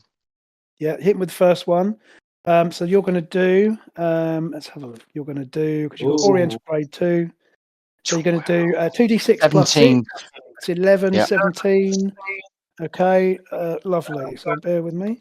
Okay, he is not too happy with that one. That's for sure. And 1 hit the camera, so yeah, it's killed. Yeah. Okay. So what he does. Okay, so that's. Let me just see where we are with everybody's actions. Captain Sonar's done that. Anorin's done that. So Anorin, you've still got one. You've still got 1 frame left if you want to. If you want to hit him again. Oh no, you did that, didn't you? You did 2 attacks. Didn't you? I missed. Yeah, missed him. Okay, perfect. All right, so he's actually not too happy about that. And what he tries to do, he's going to use. He said he's got 2 frames left, so he actually is going to. He's actually going to move. Just bear with me, just to confirm what his movement is. He's only got 9. He's got 1. So he basically sort of disengages and tries running into the corridor. Okay, so he goes to there. I'm standing in front of the door, aren't I? So he's got to run through me to get to the corridor. Oh, okay, fine. Yeah, that's a good point. Okay, so let's see. He's going to have to attack you. He's got no choice if he wants to get past you. So what he's going to do is, I'm going to roll that. Okay, he misses you. So you're kind of engaged with him again. You're blocking him again. He's trying to get out the door. And you're kind of struggling with him at the door. So actually, what we could do next round is Captain Sonar might be able to hit him from behind with that energy beam again, because I think one good hit from your energy beam will take him out. At this point, let's give it the good old superhero chest thrusting energy beam. Okay, well we'll come back to you in a second. I'm going to just go back over to hide because again we're just coming to the end of that round now. So. I'll tell you what you can actually, Captain Sonar. I'll tell you what you could do. Because you've still got a frame left. If you want, I'll let you. You can spend a frame in advance, so you can take up 2. You can use an action, and you can just shoot at him again. Do you want to just do that? Go on, let's give it a go. Shoot in the back.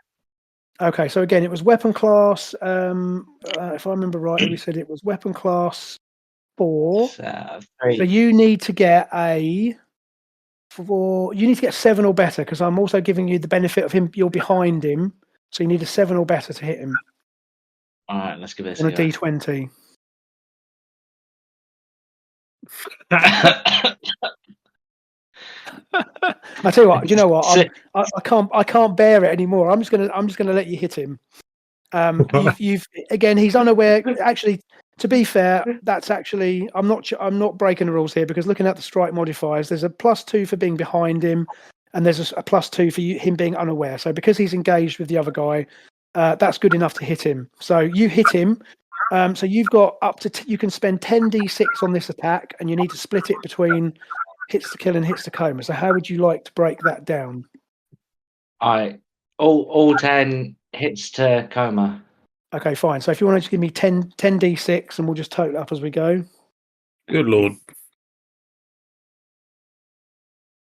7. Yeah. 9. 9. 15. What? 15. 18. 18. That's 5, isn't it? All right. Yeah, keep going. 18. 23. 24. 24. 29. 29. 33. 34. Yeah. 30. Oh, bloody hell, that's very good. 38. Okay. Okay. Right. Okay. Perfect. So what you've essentially now done enough damage to what we call stagger him.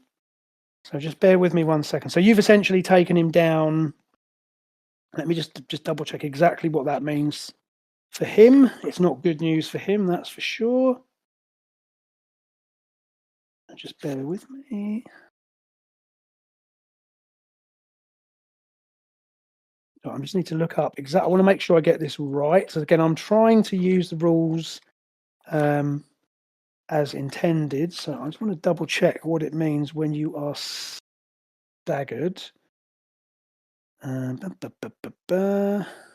It's coma injuries. Staggered. Okay, so he's gonna move at half his normal movement, and also all of his attacks are reduced by -2.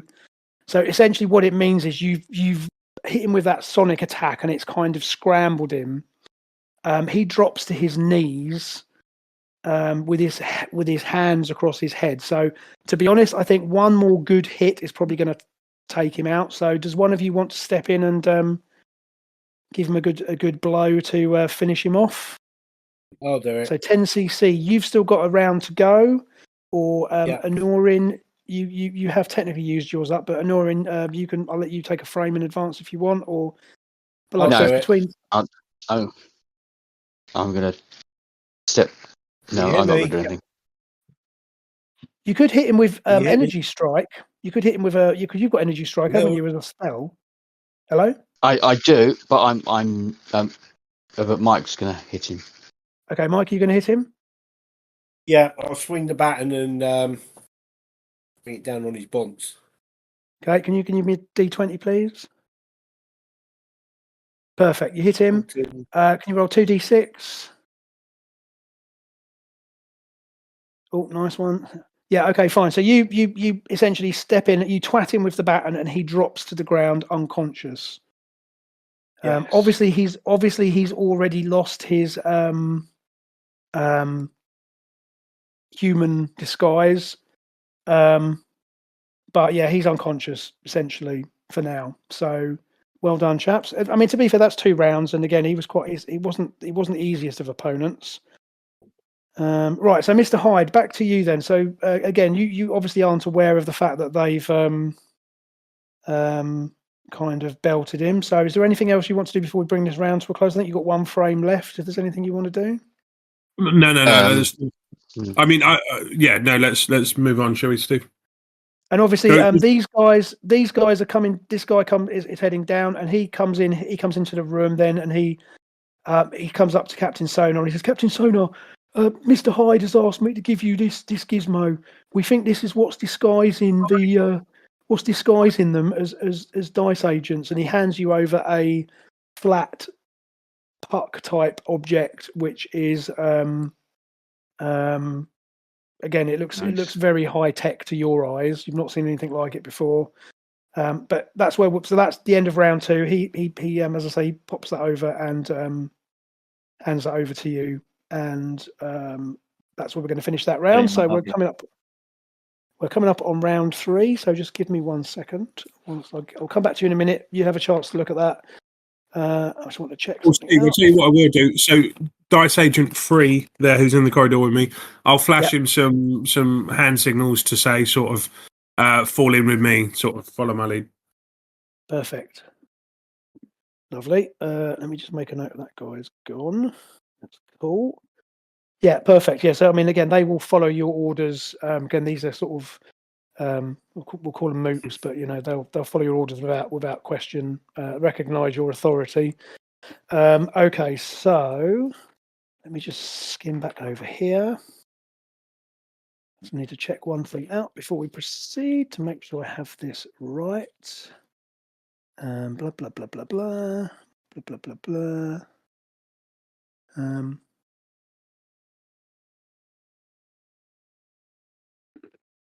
Okay, fine. So round 3.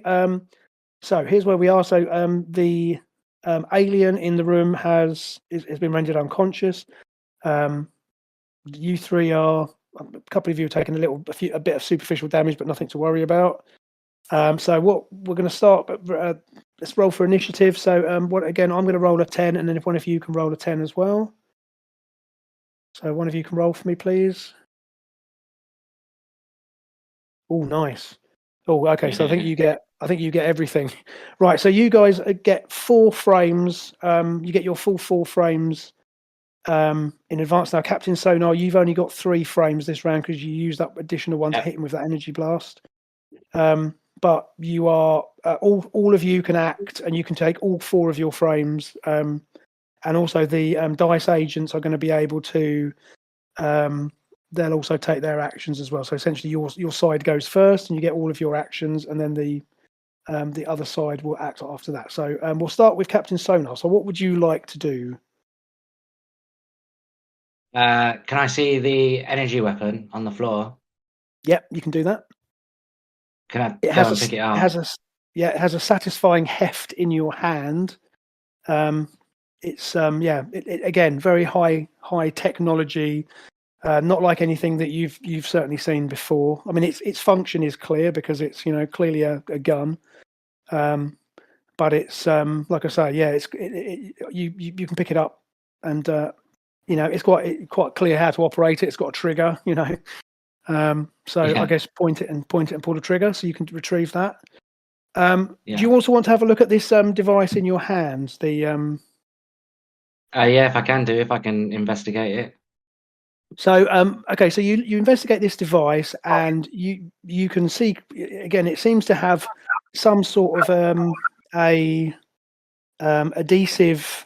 material on the back side of it, which if you sort of put it on your you put it on your uniform, it kind of sticks to you. So it's like high-tech Velcro, but it doesn't. So when you pull it off, it comes off easily. But it obviously is designed to be worn. And again, looking at it more closely, you can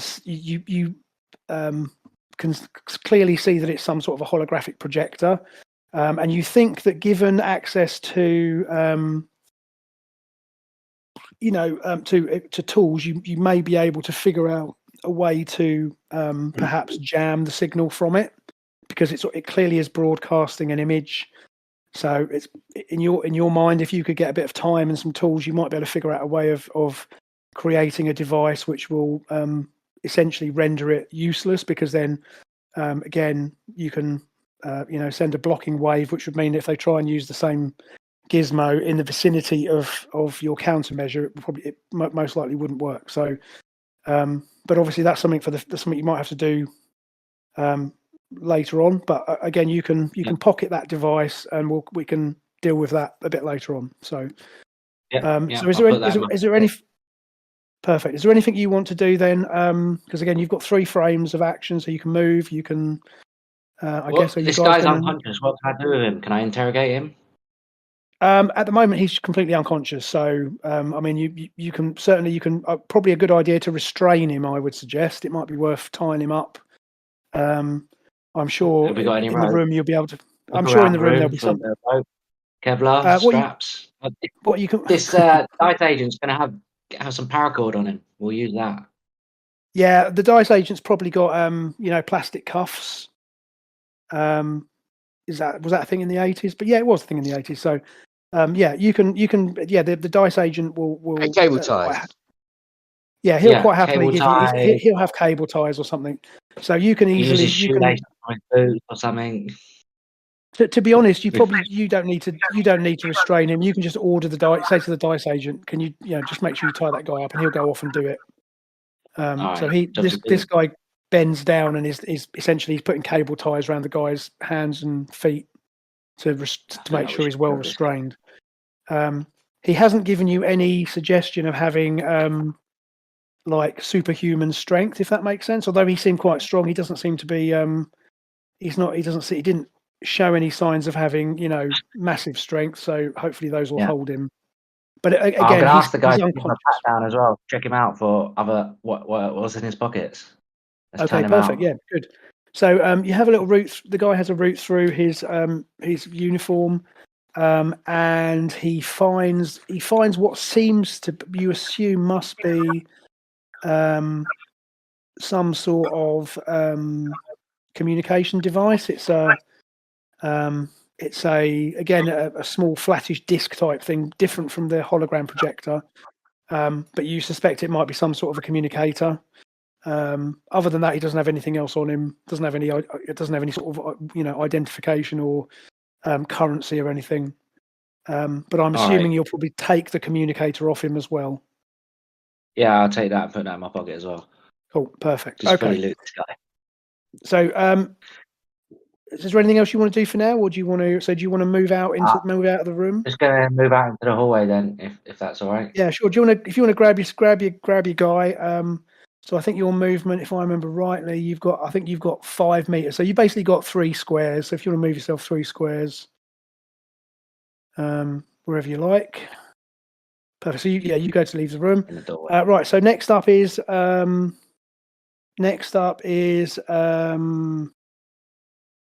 10cc. So you've got 4 frames remaining. So what would you like to do, if anything? Okay, I'm gonna make sure the wolf mine's secured, and I'm going to move out into the corridor. Okay, so if you want to grab yourself, and again, your movement is. Let me just double check. You've got a movement of, again, so you can move basically 3 squares. So you're probably going to end up in the same places. Now remember, guys, because you've got this movement is for each frame that you move. So if you want, you can move up. That's for you, Mike. That's 3 squares per frame. So you could, in theory, move 12 squares for this round, because each frame you get to move 3. So are you having trouble? That's you there, right? It seems to have gone back to where I started from. Where do you want to put him? I was going to put him there. I'll just put him into the corridor, keeping an eye on what's going on in the corridor. Okay, fine. So you're in the corridor. Okay, and so hang on a minute. That's what? Because don't forget, that's all you've had to go through here. So that's what. So you've kind of moved. That's all of your frames you've used to move around to there. Is that correct? Yeah. So that you said that's for it. I can move up to. No, that's fine. Yeah, you can do that. meters? I'm just making you aware though that because you've moved that far, so the other guys have moved taken 1 frame of movement. So you've essentially had to taken all which is totally fine. I'm just making sure you know. So let me just cross those off. Okay, fine. So Anorin, you're next. You can move, or do you want to dispel your enhancement spell, because otherwise it's going to cost you another 5 magic points? Yes, dispel that, and then say, enough of this. I came for hobnobs, and I'm going to shapeshift into the dragon.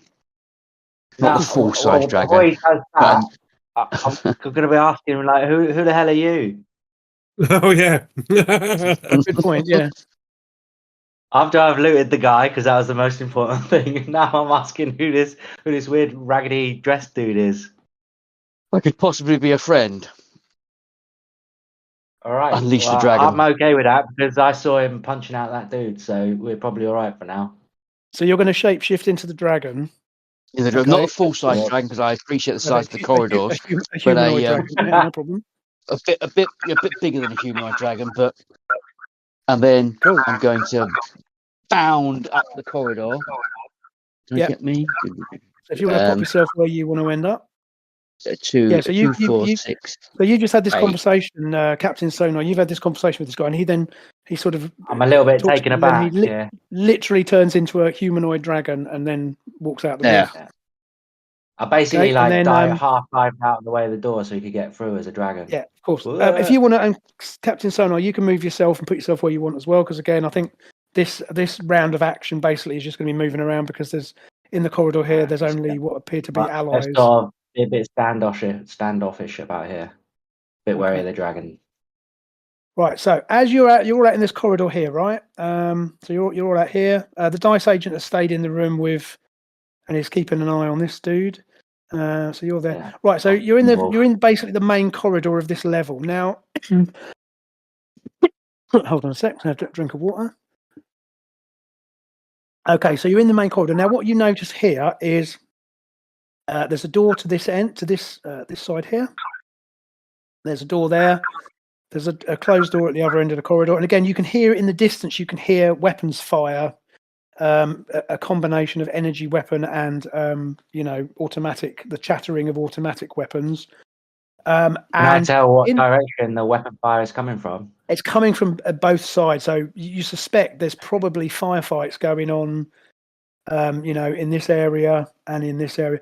Basically, over here is where you entered the level. Sorry, no, it's not. The elevator is actually, I think, is there. So when you came down to this level, he brought you down this elevator here. I think number 6, if I remember rightly from my little key. Just bear with me. Yeah. So I think basically when Dawson brought you down here, this box up here is the lift. And so the area that you entered into was actually the main laboratory. So this room here, number 5, is the main laboratory. So he brought you through the laboratory, brought you into the waiting room. So last time you saw Dawson and this the female in the armor was in the laboratory. So they were in the lab with scientists who were essentially trying to communicate with her. Now you suspect that. Given that the dog-like aliens that you've spoken to seem to be speaking through some sort of translation device, you suspect that the same would be true for the female alien, but they were having trouble communicating with her, presumably because of the damage that her armor had taken from the attack she sustained. So the scientists were trying to communicate with her and interrogate her at the same time with Dawson. So as far as you know, Major Dawson is still in this room. Okay, and as this door here has a sign on it which says main laboratory, and as I say, that's where you entered the level from. And then this end of the room is let me just check the key to make sure I give you the correct information. So this area here is basically the sort of there's an emergency. There's a stairwell. This is like a lobby area. You got essentially toilets here, washroom sort of here and here. Okay, that was your waiting area there. That's where good stuff's stored. Yeah, number 12. Down this way is just corridors. This is a holding area. Actually, sorry, no, these are actually there's like phones essentially. There's like a phone bank here up in area 14, 15, 16. And then there's a guard room is down here, which is obviously where the dice agents have come from, and there's a holding area down here. So these are actually sit down here at 20, 21, 22 down the bottom. There are actually security cells, but as far as you know, they're unoccupied. You haven't been in there, but again, that's the rough layout of the floor. So we're going to be into so Honorin has done that. So you've all basically moved. So as you're all clustering in the corridor here, so where would you like to go at this point? Stop standing on my tail. I haven't acted yet, Steve, but yeah, for this, I haven't had my frames yet because I'm usually last. What's that? Oh, okay, yeah. So but what would you like to do? You're quite right. Yeah, I've just looking at it now. Yeah, so you go ahead. You've got your frames to use. What would you like to do? I'd be inclined to move towards some of the firefighting, but then you've reminded me that Dawson should be in the room right next to me. I think I should see what's going on in there. Possibly, is there a window to that door? No, there's it's a standard door. It's just like a normal. It's like an internal door. It's nothing special. It's not like a heavy duty door or anything. It literally has a sign on it that just says main laboratory. Yeah, I guess I'll open. I can't hear anything coming from in there, can I? Firefight. You certainly can't hear any sounds of firefight. Yeah, okay. Yeah, I'll poke my head in there then, I think. Okay, so you look into the door, and as expected, bear with me. Okay. As you peer in through the door, then you can see Dawson is guarding the door, and as you poke your head around the door, he's got like a shotgun, high tech looking shotgun, which he points at you, and he says, "How do I know you who you are, who you look like? Speak quickly before I empty this thing into your face." Yeah, great question. I'll tell you what you could do. I was going to say, can I use my super speed to run up behind him? Absolutely, yeah, that's a great idea. So you sort of zip through into Do you want to move yourself behind him? Yeah, so I'm going to run up behind him, and then I'm going to shout back at the doorway where I was just standing. Yeah, how do we know you are who you say you are? As though I'm sort of backing up Dawson. He turns and says, "Very funny. What's the situation out there?" We've got some shape-changing creatures. One who turned into a dog. What did the other one turn into when he was knocked out, Steve? He turned back into dog. He's dog-like as well, is he? So the one who was in the room with you started off as looking like the female dice agent, and then That's right. changed into the dog creature to offer you the diamonds. And That's interestingly, right. you forgot about the diamonds, by the way. I tried to loot him. You said he didn't have anything on him. We'll revise that. So yes, you found he had a nice pouch full of diamonds. Oh, a bag of diamonds as well. So you've grabbed Drinks those. are on me, lad. There you go. Oh, Got to find a pub gnome in when you need one. Um, Where's a gnome when you need one? Yeah. Would be. So he's the agent who was in the room, in the corridor rather, who you took out. He then turned into a dog creature. So it would seem as if dog creature is their normal appearance, if that makes sense. Yeah. So I'll tell Dawson that some of his dice agents are not who they seem, and they're imposters. They seem to have this device on them that is changing their image. So yeah, as he suspects, you cannot trust what you see. Okay. And he sort of turns and he looks at. So this is the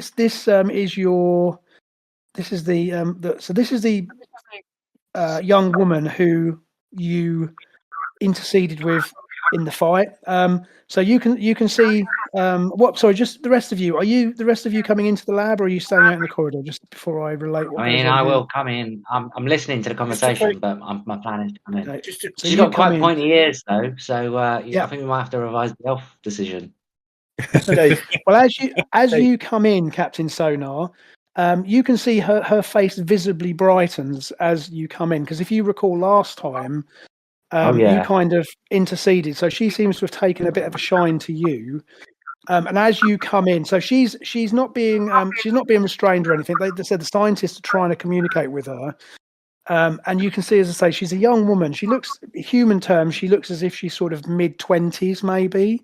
But she's clearly not human, given, as you say, pointed ears, and her features are quite. Although they're she looks humanoid. She looks like a very attractive human, but there's something about her that's just not quite right, and so you suspect she could very well be alien. We know in the 1980s that that aliens exist and aliens have been to Earth, and again, given what you've seen with the dog-like creatures, again, unlikely that they're from Earth. Scunthorpe. Yeah, from Scunthorpe.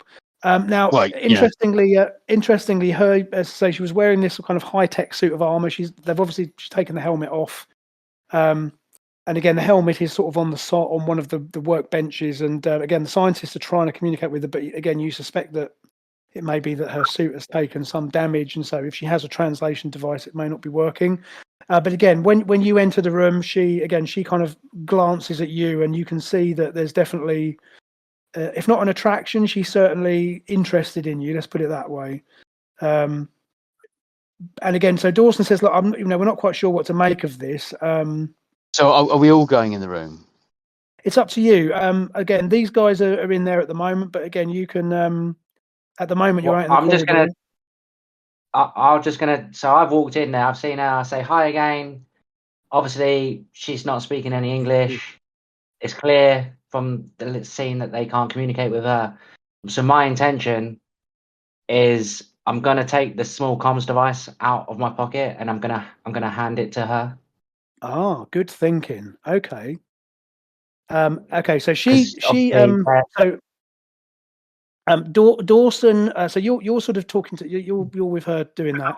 The science guys are kind of stroking their chins and watching you. And they go, where did you find this? And you can relate that you retrieved it from one of the aliens. She takes the device from you, and she sort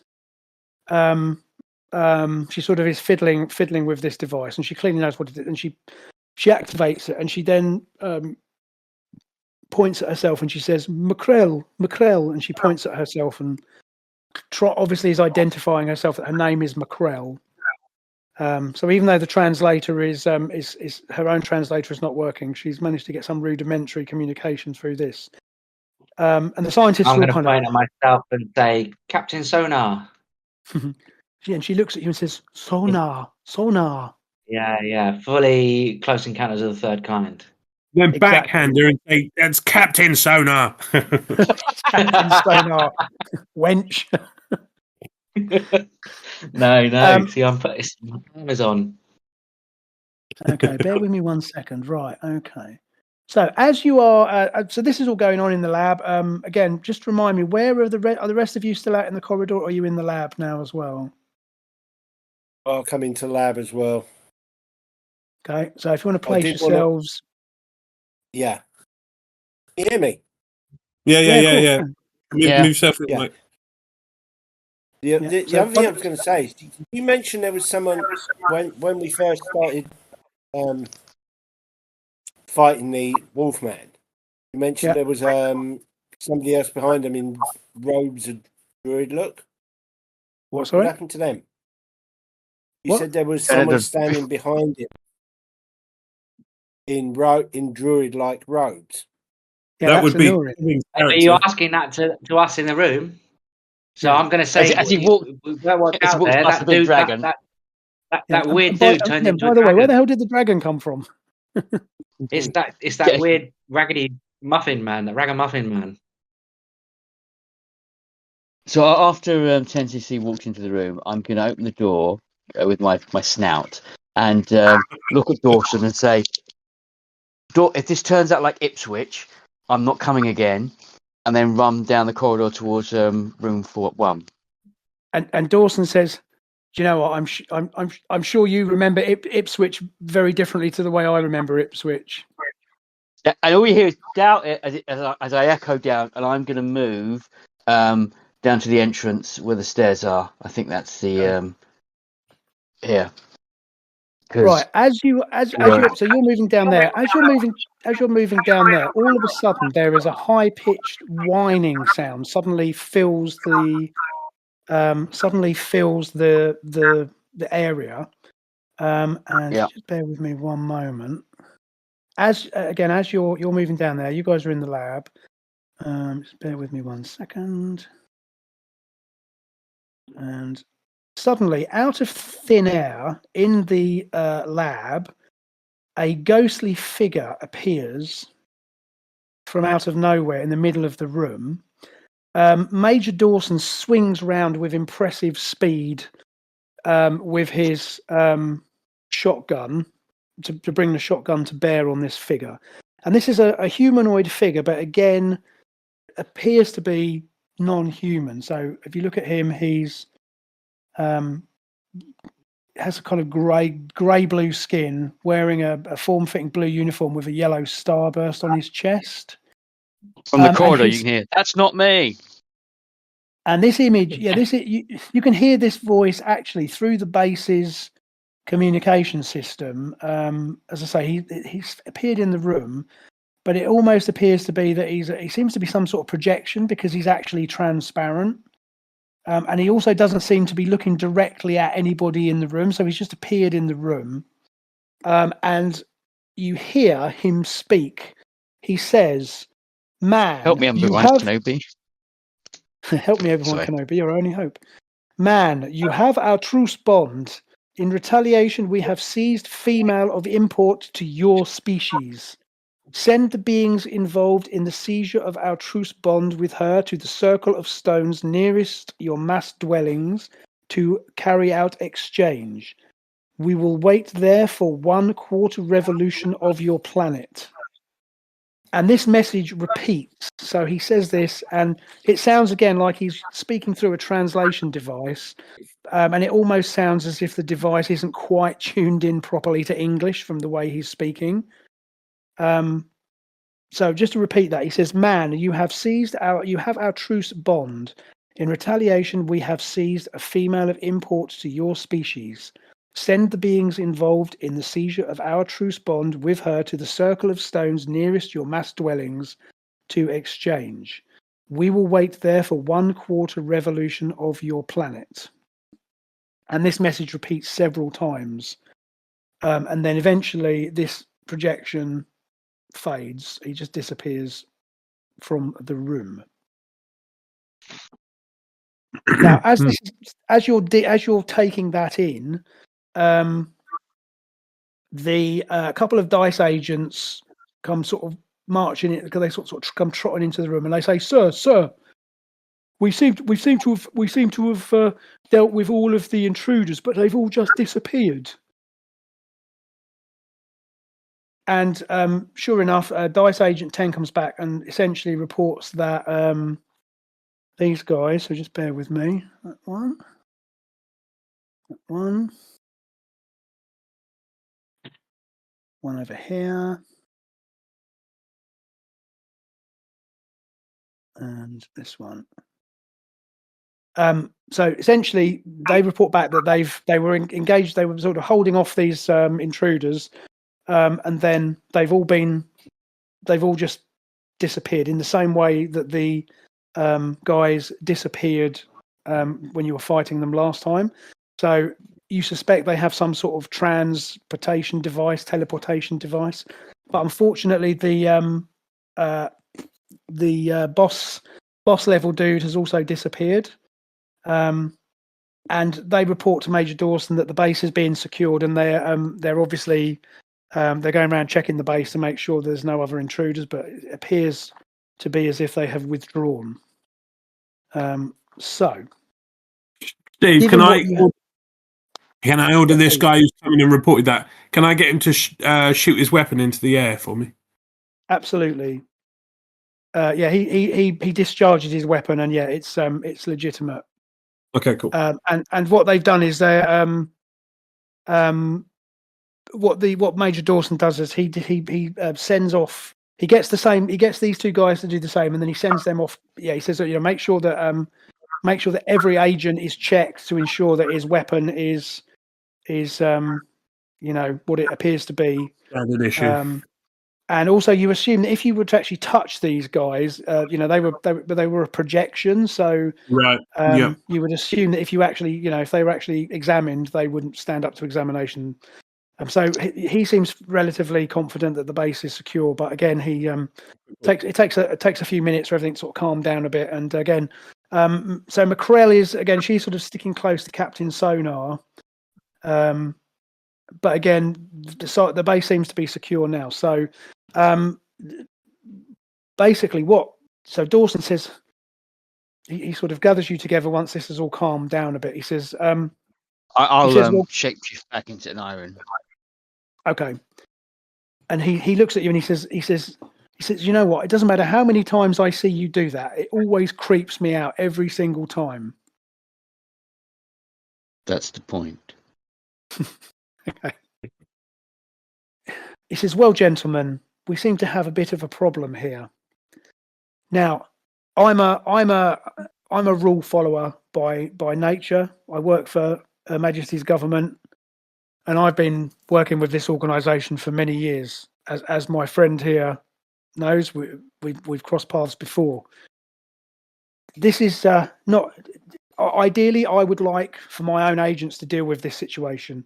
Clearly, whoever this guy who's popped out of thin air is, he's clearly the one who's taken Miss Nirvana hostage. It seems clear to me that he's expecting us to hand over our guest here, and he indicates the pretty alien in exchange for Miss Nirvana. And frankly, I don't see that we have much choice but to send you along, given his specific instructions. I suspect. Wait, is that actress really worth it? I mean, the last film she was in was terrible. It was a flop, wasn't it? It's a good point.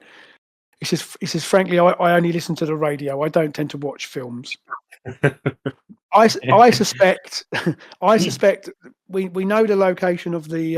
If he's talking about standings, he's talking about a stone circle. Then we think we know where there's a stone circle outside of the city. I suspect that's where he's talking about. Are you happy to go in advance with our friend here and see whether or not you can resolve this situation? Well, I mean, there is a feel about- brown bear that escaped, and I thought I was going to go and capture the bear. Okay, I've got other things to do. But if you're really twisting my arm, I could help out. I suppose we could probably arrange some sort of a retainer fee if you were to cooperate with our investigation in this matter. That would go a long way. And I'm sure that Her Majesty's government would look kindly upon your assistance. Nobody Ideally, needs it. ideally, Nobody gentlemen. needs this. Sorry, go on. Go on, that's right. Go on. No, go on. I was gonna say, nobody needs their solo entrance to be marked as inactive. There you go. And he says, remind me to talk about your security clearance one of these days. The fact that you know so much about our operations is frankly concerning, but we'll come back to that. Like I say, lads, again with Ipswich, what I propose, lads, is that we'll send you in as the advance party, and I'm going to bring in some of my guys, and we'll hang back and we'll intervene if needed. But I think we need to try and find out more about this gentleman who's appeared and who he represents. And also, let's not forget that these dog-like aliens, I'm assuming they're aliens, and he looks at these two scientists and they kind of nod enthusiastically. He says, I think we need to proceed with caution, but it's this guy's made it clear that he's expecting you to be there to make this exchange. Now, I'm not suggesting that you hand over our friend here, if possible, but we need to at least go along with this for now, I think, until the situation becomes clearer.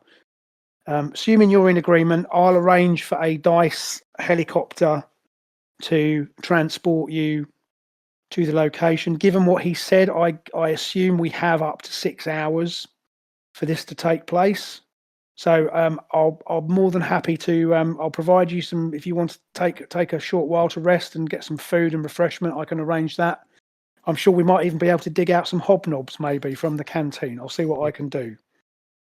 But I suggest we reconvene in an hour. We'll reconvene in the hangar level in an hour, and we will anything from Goonhilly down, or anything from Goonhilly down, or the Yanks. What's that? On an incursion from anything from Goonhilly down, or the Yanks from an incursion from space. Well, he says, I think to be frank with you, I think Goonhilly spend half their time with their head up their arses. So we've heard nothing from them, and I don't know whether the Yanks would tell us, or it may simply be that whoever these beings are, their technology may be such that our detection methods aren't working. However, let's not forget there was reports yesterday of some sort of meteor strike, so I wonder whether that might possibly be involved. Again, I think if we proceed on the assumption that there is something to this, we've certainly seen evidence that there's some sort of alien technology involved. So I think we proceed, and we'll do what we can to retrieve any technology that we can find, and hopefully be in a position to retrieve Miss Nirvana, regardless of how terrible her movies are. And if we can avoid handing over our friend here, then I think that would be ideal. But again, I suggest we regroup in an hour and we'll proceed from there. Does that sound fair? Before we I'm going do- to turn. I'm going to turn to the alien and say my apologies for assuming you're a elf. She just smiles at you, but she clearly doesn't understand a word you're saying. So. But she seems very I'm pleasant. And again, rather she seems much younger than now that rather you've seen her sad than- without the helmet. I'm just saying she's clearly seems like she certainly looks like a young woman. Again, you don't know what that means in from where she comes from. But great. Okay, so I think that's where we're going to wrap it up for tonight, guys. I think we've got basically got one more. I think we've got another scene and a bit of this adventure to go through. So, but that's kind of worked pretty well. So that's we've done like a kind of an encounter per session, which kind of worked well. I think anyone got any questions or comments on that? How are we feeling? Good. Pretty good. Yeah, it's good. Enjoyed that. Yeah, I think I felt a bit much more comfortable with the rules this time. Again, bearing in mind the age of the game, it is it's quite a it's done in rounds. It's done quite mechanically, but I think it worked pretty well. And again, we got Old through school. that. Yeah, it's old school, and I'm quite enjoying it. And so yeah, great. That was great fun. Thanks very much. So I mean, basically, as we wrap up, I just wanted to say, so this will be our last session, I think, of this year, because I think our next one is literally due on. I think the next session would technically be New Year's Day. So I think I'll post up on the group, but I think the next session of this will be January 22nd. Just the way that the dates have fallen is a bit unfortunate, Yeah. but like I say, I'll make sure I put that on the group posting just so that everyone's aware. But hopefully, Sarah Jane can join us again next time. But thanks again. That was great fun for me. Thank you very much for that. I really appreciate it. And I wish you all a very Merry Christmas. If I don't speak to you I know I'll see some of you over Christmas, I'm sure. But again, for those of you I don't, hope you have a nice Christmas and a Happy New Year. And we'll catch up in the new year. Cheers, Steve. Yeah, you Thanks too. for staying. that. Yeah. Cheers. Thanks, everyone. Okay, good night, and we'll see you next time. Cheers, All guys. the best. Bye. See you then. Bye bye. See ya.